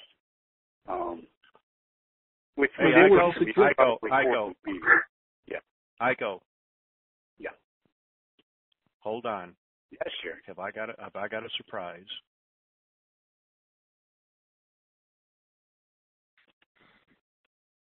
Joseph, go ahead, sir. Aloha, Jerry. Aloha. How are you today? Blessed beyond understanding. Thanks for asking. Hi, everyone. I wanted to just zip on here right at the end and get very clear about rates and set some parameters.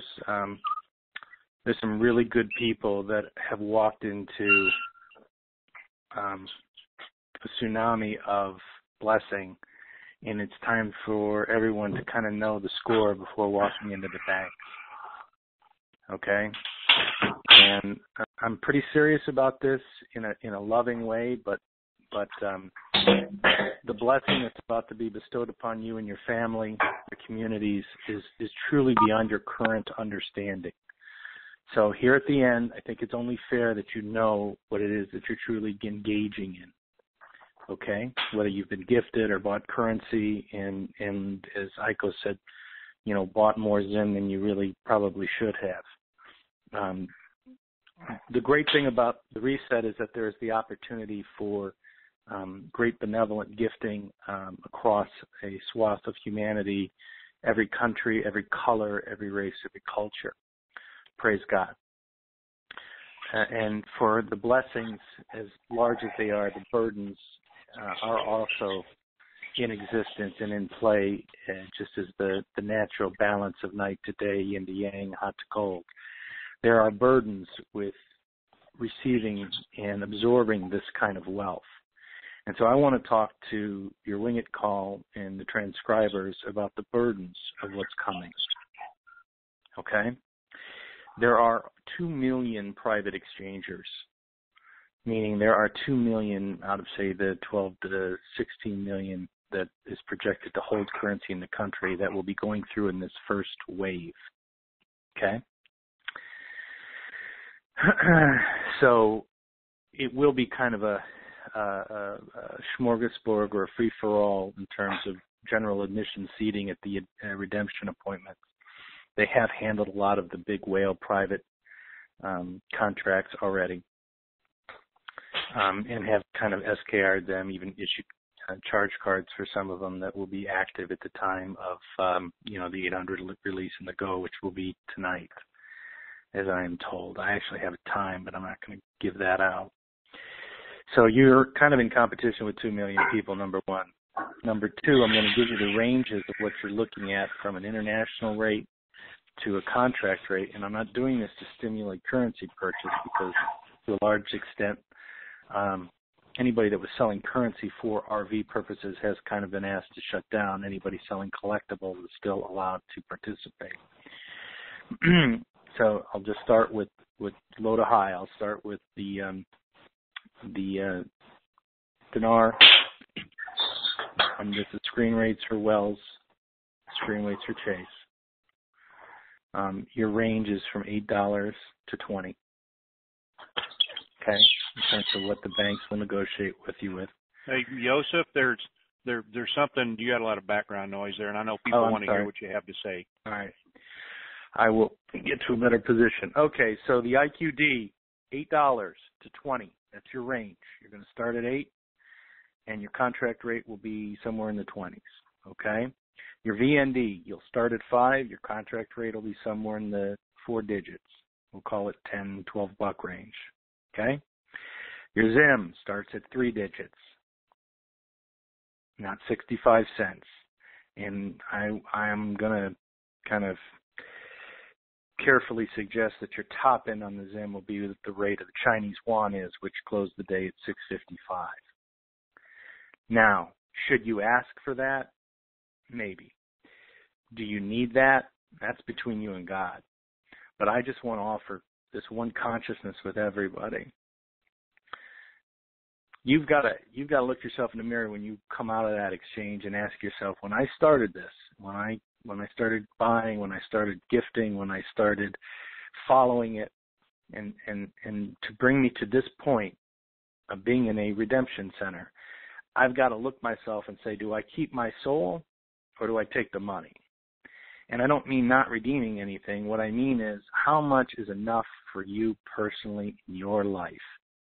So that, yeah, your lifestyle will change and you'll have the benefits of having figured this out or been blessed with this wave of mercy. But, you eat too much and your stomach overfills and you can rupture. And there's going to be a lot of people, especially younger people or people that are struggling with immoralities of drinking, weight, sexuality, drugs, immorality in their business dealings. There's a lot of holes in the boat on a lot of people kind of rushing into these redemption meetings and asking for higher rates or being encouraged to go after all you can get. While it is an option for you, it will actually sink your boat faster. So you have to be able to come out of that redemption meeting feeling whole and feeling that you got exactly the number that you need to accomplish what your purpose is on this planet. Because too much of a good thing is a bad thing. And not enough of a good thing is also a bad thing. There is a level for everyone. And it's a spiritual level. It's not an earthly level. It's not a number in a computer. It is a sense of feeling good about yourself within your own heart.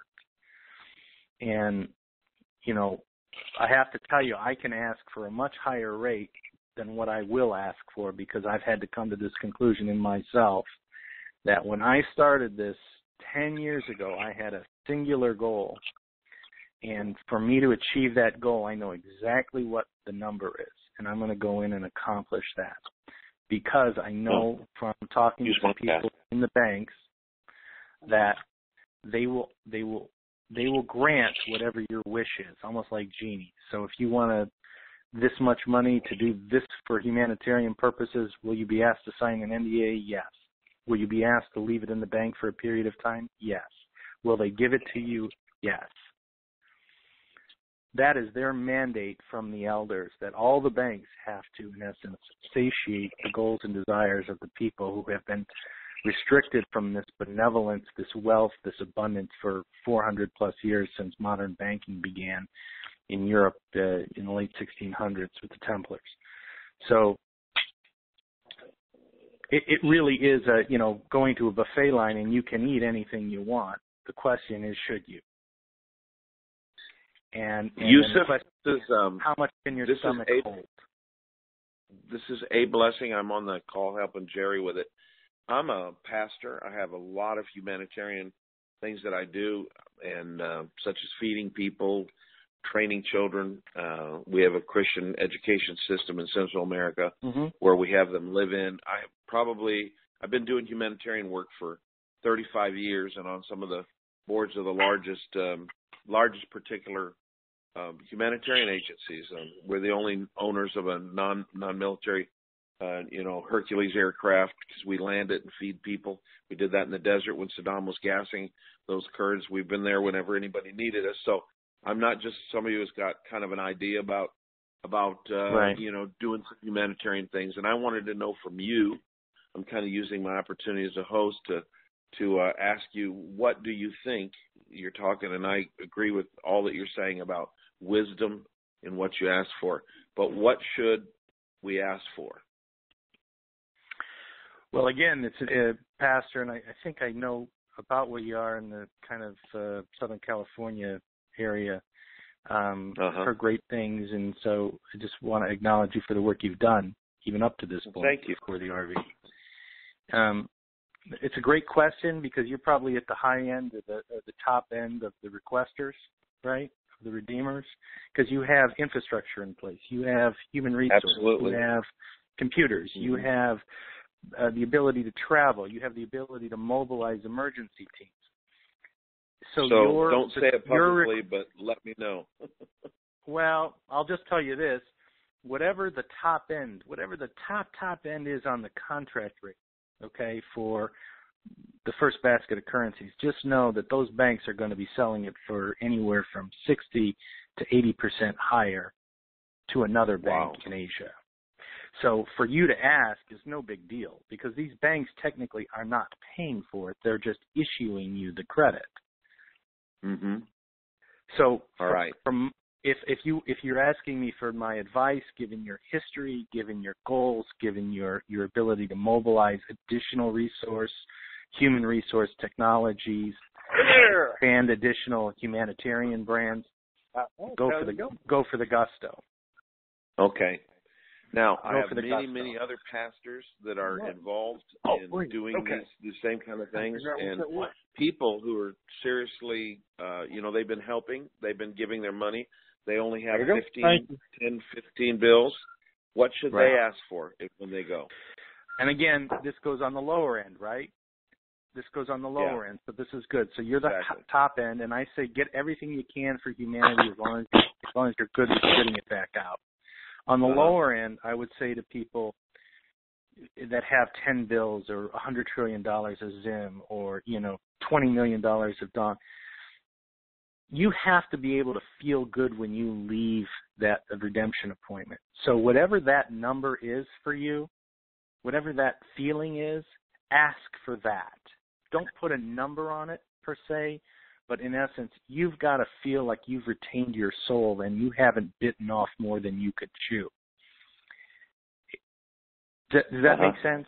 And this is totally. why I said when people go into the redemption meeting, they know more in a lot of instances about what's going on than the actual people in the bank redeeming their currency. They know the history. They know probably the top-end value. So you're dealing with, I don't want to say children, but you're dealing with people that are trained to do a specific task and don't maybe know the whole, right? Mm-hmm. So they will give you what you ask for because that's what they're trained to do, and they'll rise the ladder with you slowly as you ask for more. Yeah. But regardless of that, Pastor, regardless of that, this is an opportunity to have a spiritual experience for the first time in people's lives in a bank.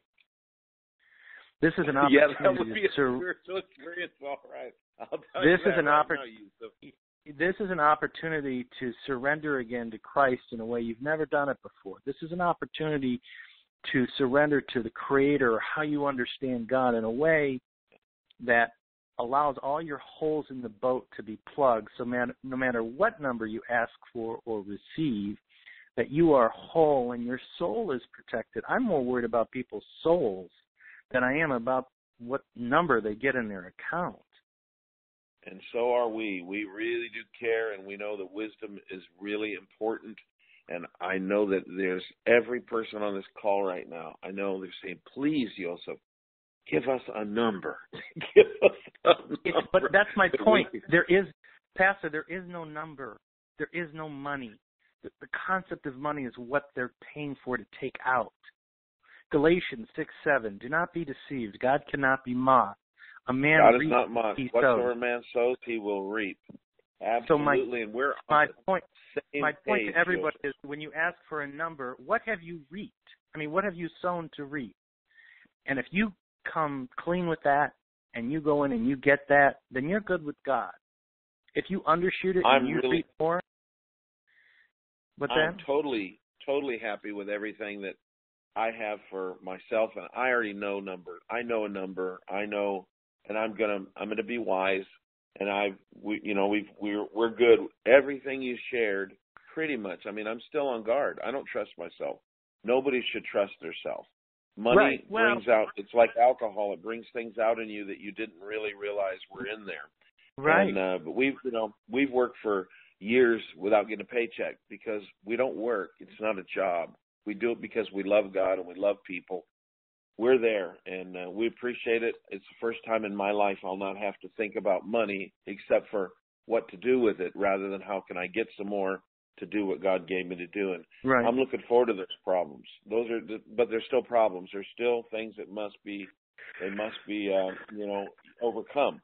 And everybody listening to the calls got those. And the blessings and the burdens will be equal. This is just the way God designed the world.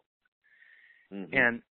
And just as the earth is being kind of recalibrated to a more male and female balance, because it's been way overshifted to male, so too is the money, right? So it's shifting with it. And so, how much do you deserve? How much can you get? Those are wonderful questions, but to answer that in one number for everyone when you've got 2 million different scenarios, it's just not. It's not wise.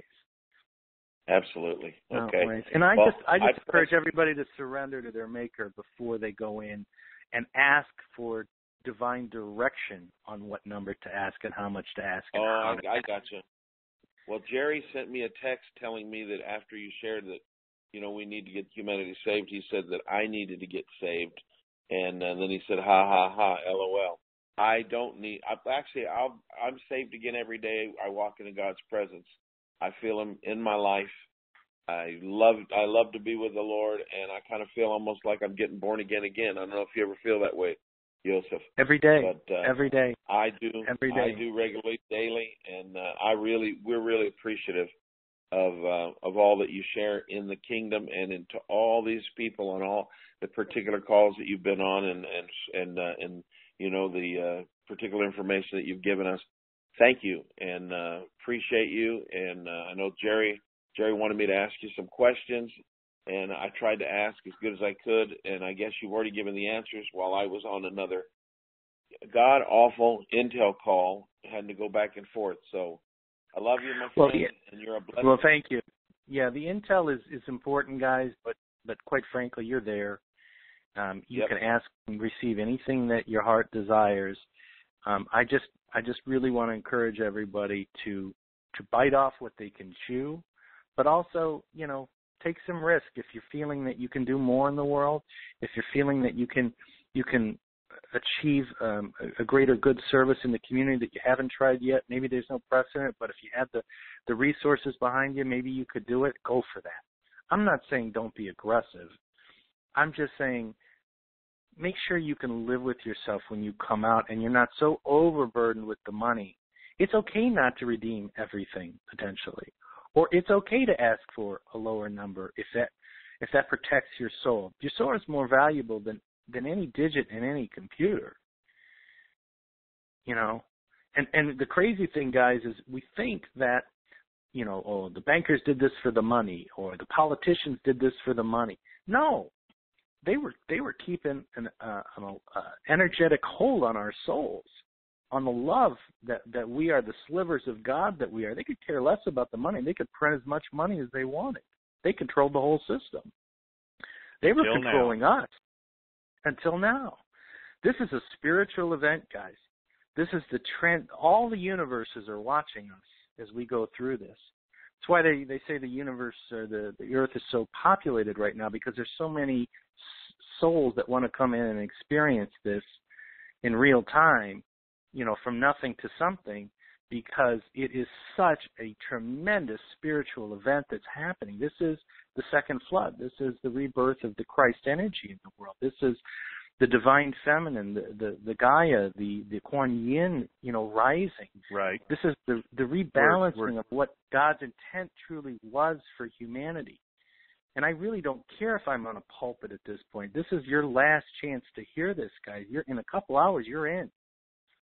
Well, no, what I was going to say, Joseph, was I didn't know if you were listening when that one lady called in, and she was, I said El Paso, Texas, and she, what should I ask for? I said, well, whatever you want, but just remember that after you've asked for what you want, then it's up. There's only one person that you have to be responsible to, and that's God with what you want to do. And yes, sir. Yes, sir. You there, Jerry? Hello? Yeah. Hold on. I'm here, Joseph. Sometimes he kind of drops off. Well, and I know it seems everybody wants hard facts, and they want dates, and they want rates, and they want this, and boy, haven't you gotten that over the last few years, Oh, too many, too much. Guys, the amount of money, the amount of zeros coming online is well over 6. Okay? So that's what's in essence going to be fed into society, into the banking system, into humanity's coffers to promote health, to promote a needlessness for war, because there'll be enough. You've seen things about Nasara and being paid a monthly stipend and IRS money's returned, and all of these things are factual. I mean, they're not here yet in our little golden box of reality, but ultimately they're coming.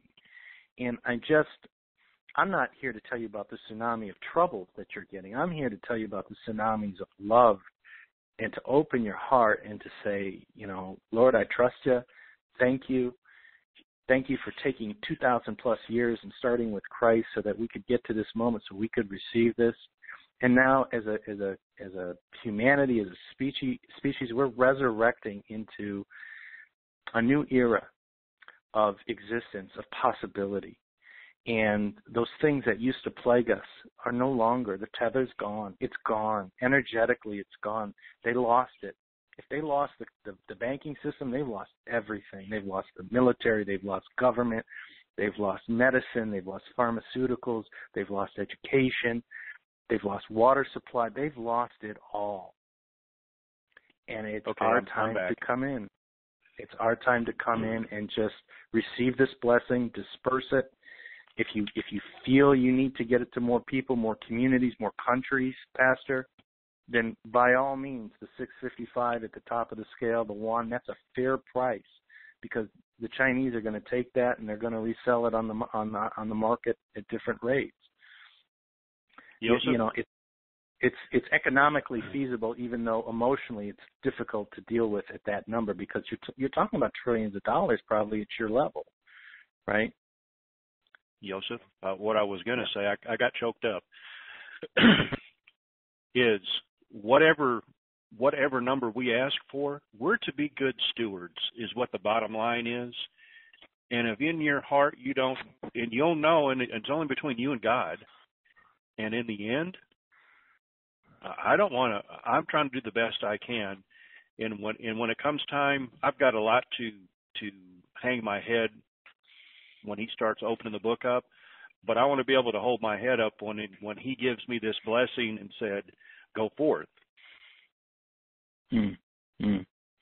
So we're responsible. And Jerry, you will. But see, you're doing it, buddy. I mean, you're doing this call. You're getting information out. You're providing a vehicle for people to talk about these things. The Lord sees those things. He sees those things. You're sowing things, even right up to the end. Providing a pathway, a moral pathway. there's something called moral hazard in finance, and it's not always profiting just because you can profit. There's sometimes when you deny the profit in order to do the right thing, and that's the hazard of sometimes of being in a position where you can profit so much. For many of us, most of us, this is the first time we've ever been able to profit at numbers beyond rational thinking. But this is what the bankers deal in every day, right? The central bankers specifically. And they've been sucking at the trough of this for hundreds of years, ever since they were able to create a papered money system through the printing press. So even though it's our time at the trough, it doesn't mean we have to take on the same mannerisms as the bankers that have been there before, and the families that have been there before, and the politicians that have been there before. We don't have to lose, our designation as being the meek of the earth. We're no longer meek financially, but we've learned lessons in being meek that we should not forget. And again, I'm not saying not to go in and get what you want and take a doggy bag home for your friends and your community and your church. I'm just saying at some point, think to yourself, my soul is worth more than the zeros. My soul is worth more than the zeros. And that will help you find your level of where you should be. It'll help the banker also find the level of where they should put you at. If you don't have community projects to put in there, if you haven't done the work years before that there was ever a reset, you haven't really sowed to reap. You're faking it. You're lying. Well, hold on there. A lot of us, Joseph, have been waiting for this so that we've sown. I know what you're saying, and there's a lot of things I want to do, but I've never had the opportunity. It's in my heart to do it, and that I think that's what counts. Yeah, but okay. Well, can I play devil's advocate and use you as an example, but not take you on personally? Sure. Because I think it would be good for the audience. What's your age? 57. Your current day, how many hours do you think you're working? Being retired, 0. On this, according to the wife, way too many, at least 8 to 12 hours a day. Okay. So you're going to be a billionaire, Jerry, probably later tonight or whenever you get in. And whatever you ask for, that's what you get, and that's what your responsibility is to God. That's what you're on the hook for, right? Whatever it is. Right. You wake up the next day and you feel great elation, obviously, because your bills are paid, your house is paid, your family's paid for, generations are paid for, you're gifting to charities. It's great. But the interest derived off of your principle will put you in a perpetual philanthropic state of mind. And here is the negative of that. If you've never been in that place where you wake up every day and you think, how can I serve more people in a missionary kind of mentality where you're dispersing economic mercy throughout the world, you're going to take on all the burdens of your community, of your country, of the veterans, of the animals, of the elderly. It won't stop. Because, brother, you're going to get a contract rate and you're going to get interest on top of your principal. So now you're waking up every day stressing out about serving. And you're retired. So it becomes, you suddenly have a full-time job again, which for some that might be exactly what you want. You're bored out of your mind and you need something to do. For others, it will literally wear them down to the bone and they'll stress out over giving, and it'll actually negatively affect their life, shorten their life instead of extending it. And that's what I'm afraid of. Absolutely. That's what I'm afraid of. So what's the right balance, right, for you? How many hours do you want to work at this? How much travel do you, I mean, you could go all over the world and bless people, right, with your kind of wealth. So that's a good thing to think about. And so if you're worth a couple $1 billion and you bought all the toys and everything you wanted, and you've spent, and I'm just throwing a figure out there, you've spent $100 million, that's just a drop in the bucket, because the interest that you're going to get over the next 5 years is going to make up for what you just spent for all your little frivolous toys. It's a never-ending pool, right? And so now your lifestyle changes so much that your body's going to have to adjust. You know, your mind's going to have to adjust. Every cell in your body is going to have to adjust to this new abundance. And think about, okay, so you're 57. Well, what if you're 15? Some caller said that they had teenagers on the line. Well, I'm 15. I'm still a teenager. I want to go to a concert. I don't want to sit there and feed poor people. I don't want to sit there and put homeless people in shelters. But with the kind of wealth that they spent their babysitting money on, they now, in some ways, have that burden because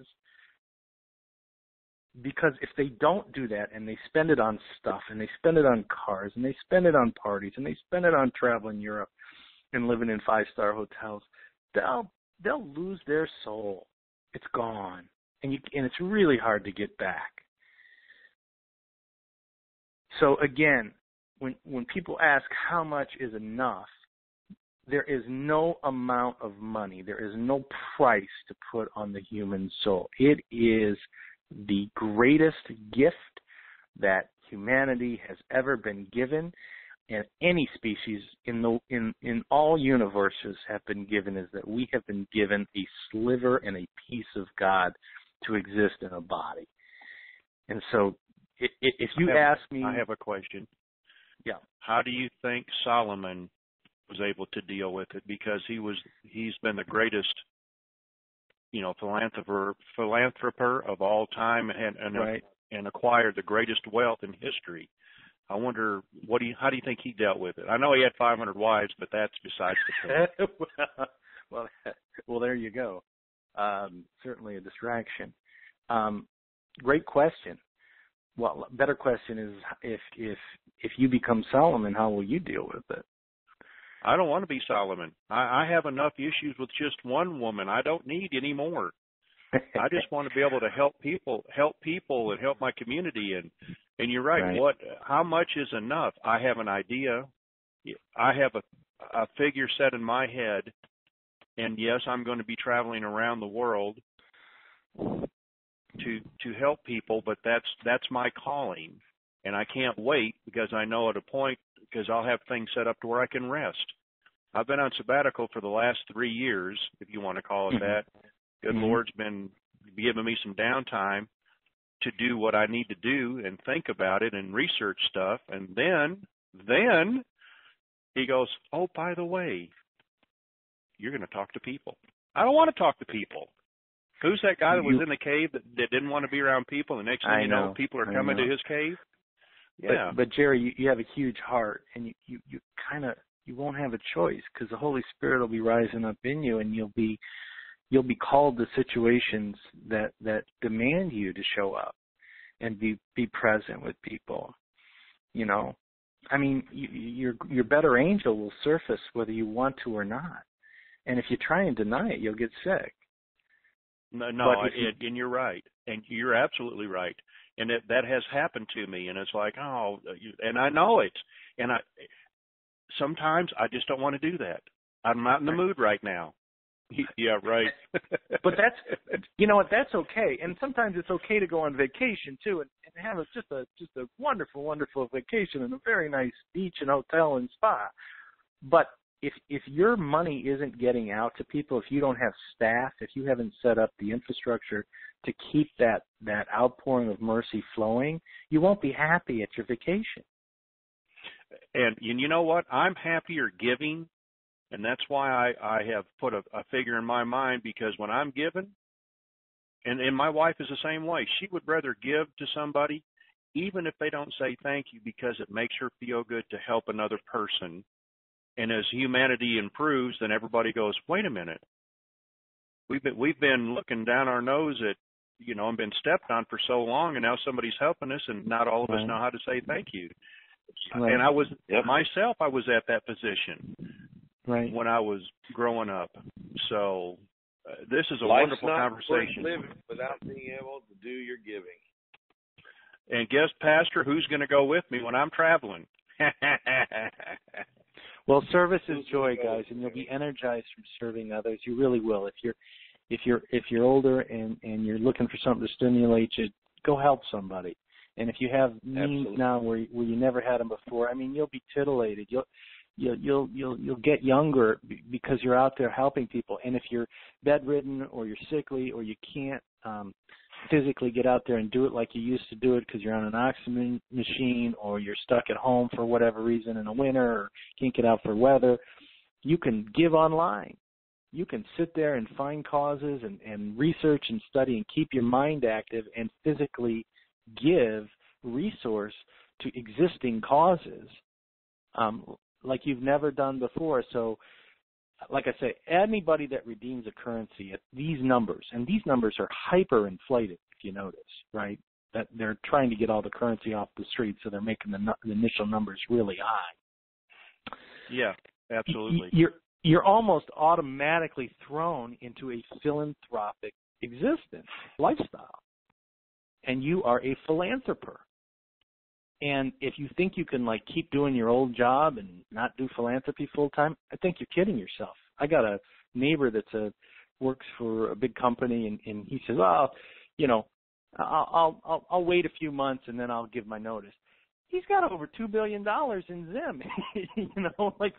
How's he going to stay there and do that? Just the interest alone, he can change his whole community. So there's another person I'd like to bring in just for a little variance here. Do you mind? Because he no, not at all. Thanks for giving me the time. I'm a bit preachy, but I'm just really concerned about people's souls. So go ahead, John. John, go ahead.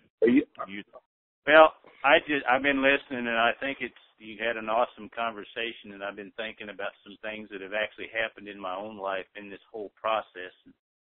Knocking on the door of 13 years myself, but in the process of all this, there's several of us that basically got scammed out of some currency that we had, and quite frankly, it was kind of devastating at the time, but I was at peace about it, figuring that the Lord somehow had a plan. And that's where all these other currencies came into play. And so he's blessing all of us in a way that we never even thought about before. But a story came to my mind listening to you. There was an article that I read in the Oklahoma City paper years ago as a very young man, and it just really touched me. And I've kind of been, I guess you could say a philanthropist heart my whole life, because I've never enjoyed anything more than helping people, especially folks that can't do anything back for you. But there was a man who established a women's clothing store in the state of New York, and I don't remember what town, city, or whatever, but it was a very successful business, and he made lots of money. But the story was really not so much about his success in business, but what he did with people while he was making that money. And it talked about waitresses that paper boys that, he met, people just on the street who had an idea for a business but didn't have the means to get started. And it talked about all the people that he affected. And they actually said, the article was in the paper because he had passed away. And basically they said it was the largest funeral that they'd ever had in the state of New York, or at least in that part of the state of New York, because of the people that he had affected the lives of over his lifetime with the money that he made. And quite frankly, we can talk about different groups and stuff that we can give to, but quite frankly, Jesus said, as you go, preach the gospel. Bottom line is while you're going from day to day, the people you meet, you're going to run across people who have difficulties, who need help. And unfortunately, money a lot of times is somehow attached to that and can help out. And so we're being put in a position to where, when somebody comes across your path and needs help, you can just help them. Don't worry about qualifying. Yeah, their soul is important, but somehow, and just as Joseph said, yeah, it is the most important thing, the greatest thing that God has ever given us. But the bottom line is while you're going, you build treasures in heaven one life at a time. And that's where I am. I'm just ready to step into this in the fashion that he's put on my heart. So Anyway, that's really all I had to say. Just wanted to put a plug in. Thank you, John. Thank you, John. You're welcome. Ministry for many is already a calling, and they're already doing it. So expanding that lifestyle is very welcomed, and this is much needed resource to do. For many of us that have a faith or a belief, and now gaining access to this kind of wealth and capital, it will put a big decision on our hearts of whether or not we turn full time into ministry and into service as a life calling. And one of the things that I intend to do is help people not only cross over, but ease their crossing over into a lifetime of service.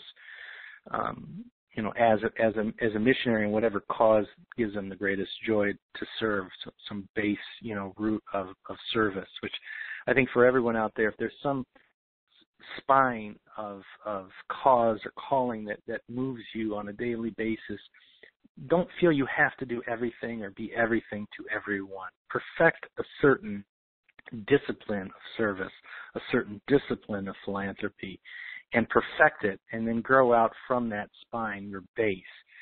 Quincy Jones, the great, musician and movie producer, film producer, he always said that his core business strategy always revolved around music, and whether he did TV or movies or anything, it was always with a musical base. And I think that's really good advice to new philanthropists, because I hear people saying, I want to do medicine, and I want to do animals, and I want to do elderly, and I want to go put water in villages in the Philippines. All great, but you can't do everything, genius. And God only created you to do specific things with a genius level capacity. So identify those and then go like crazy and do that. That's kind of my advice. And then bring the gospel, bring Christ, bring God, bring Adonai, bring Vishnu, bring anything that unifies people together versus what we've had for the last, I don't know how many centuries of the separation, one from another, class, through monetary kind of exclusionism. If you unify people with what you do with your words, you will be blessed, and this money that you're giving out will actually come back tenfold. It's crazy. The more you give, the more you're going to get back. It's bananas. Yeah, you can't outgive the giver. Right. That's for sure. Right. Well, Joseph, I want to thank you. I'm kind of exhausted. It's been 2.5 hours. Yeah, and I'm long-winded. Thank you, Jerry. Appreciate the time. Well, if by chance we happen to be here next Friday, you know the time, the number, and the place. Well, if by chance we're here next Friday, there's going to be the military overthrow, and there's going to be other issues that we're going to be dealing with that have nothing to do with currency. So let's just pray for a smooth passage and transition, and everybody, if you get lost or you get unnerved by the numbers or just the fear of having so much, or you just get nervous, upset, in any way anxious, I just say a little prayer and say, Lord, please come to me, calm me. Holy Spirit, come into my body, into my person, into my soul, and show me the direction, the people, the places. Give me the words to have a smooth and loving transition into this, your beautiful resurrection of Christ on earth. It'll work. Absolutely. Amen. Thank you, Joseph. Thank you. Okay, guys. Be blessed. Love you. All right. Well, let me say that again. Well, I think we've learned a lot today. I know I have. And I'm not hollering, show me the money anymore. Because we know what we need to do. You know that when you ask for a certain portion, that you are responsible for that portion to do for your brothers and sisters. We're all brothers and sisters. I don't give a damn what color we are. We're responsible for each other. And sometimes it's hard to do. But we all have some changing to do. And I don't know if I can give up Blue Moon. That is some good stuff. But I'm sure Pastor's going to be working on me, and I'm going to resist as long as I can. I know they say that resistance is futile, but damn it, it's good. So I want to thank everybody for listening. I want to thank Joseph, Pastor, special caller, everybody. And let's not be here Friday, and we're all just in here. Can't we all just get along? I think that says it all. Pastor, any last words of wisdom? No. Okay, how about your wife? Because I know she has more than you do. She does. Go ahead and ask her, Jerry. Any words of wisdom? Well, Mrs. Pastor, how about words of wisdom for us? I just say don't let what you get change you. Let just the way that you live right now, have those same principles in your heart, and don't justify any bad behavior because you got money and you can get away with stuff. That's what I say. And you caught me with a carne asada burrito in my mouth. That's why I had no comment. Yeah, you were eating some of that Tex-Mex again. Anyway. We actually have real Mexican here in California. We're on the border, remember? If you want to call that real Mexican food. Real Mexican food starts in Fort Worth and goes out from there. Oh, I knew it. I know. The listeners, Jerry Maguire for... We love Jerry. We love Jerry. Jerry's taking a lot of heat over different things, starting this call and putting out, information and different other things from different people. And I appreciate you, Jerry Maguire, and that your sacrifice was worth it for so many other people. Yes. That you got to get information that they might not have been able to get and get help and just a good line to talk to somebody that was just like them. You're a good man, Jerry Maguire. Thanks, Jerry. Thank you. Jerry, go ahead. Jerry, yes. I'd like to second that and say that if we need an example of how the Lord works, you're the perfect example. Oh, Lord, you're going to make me cry.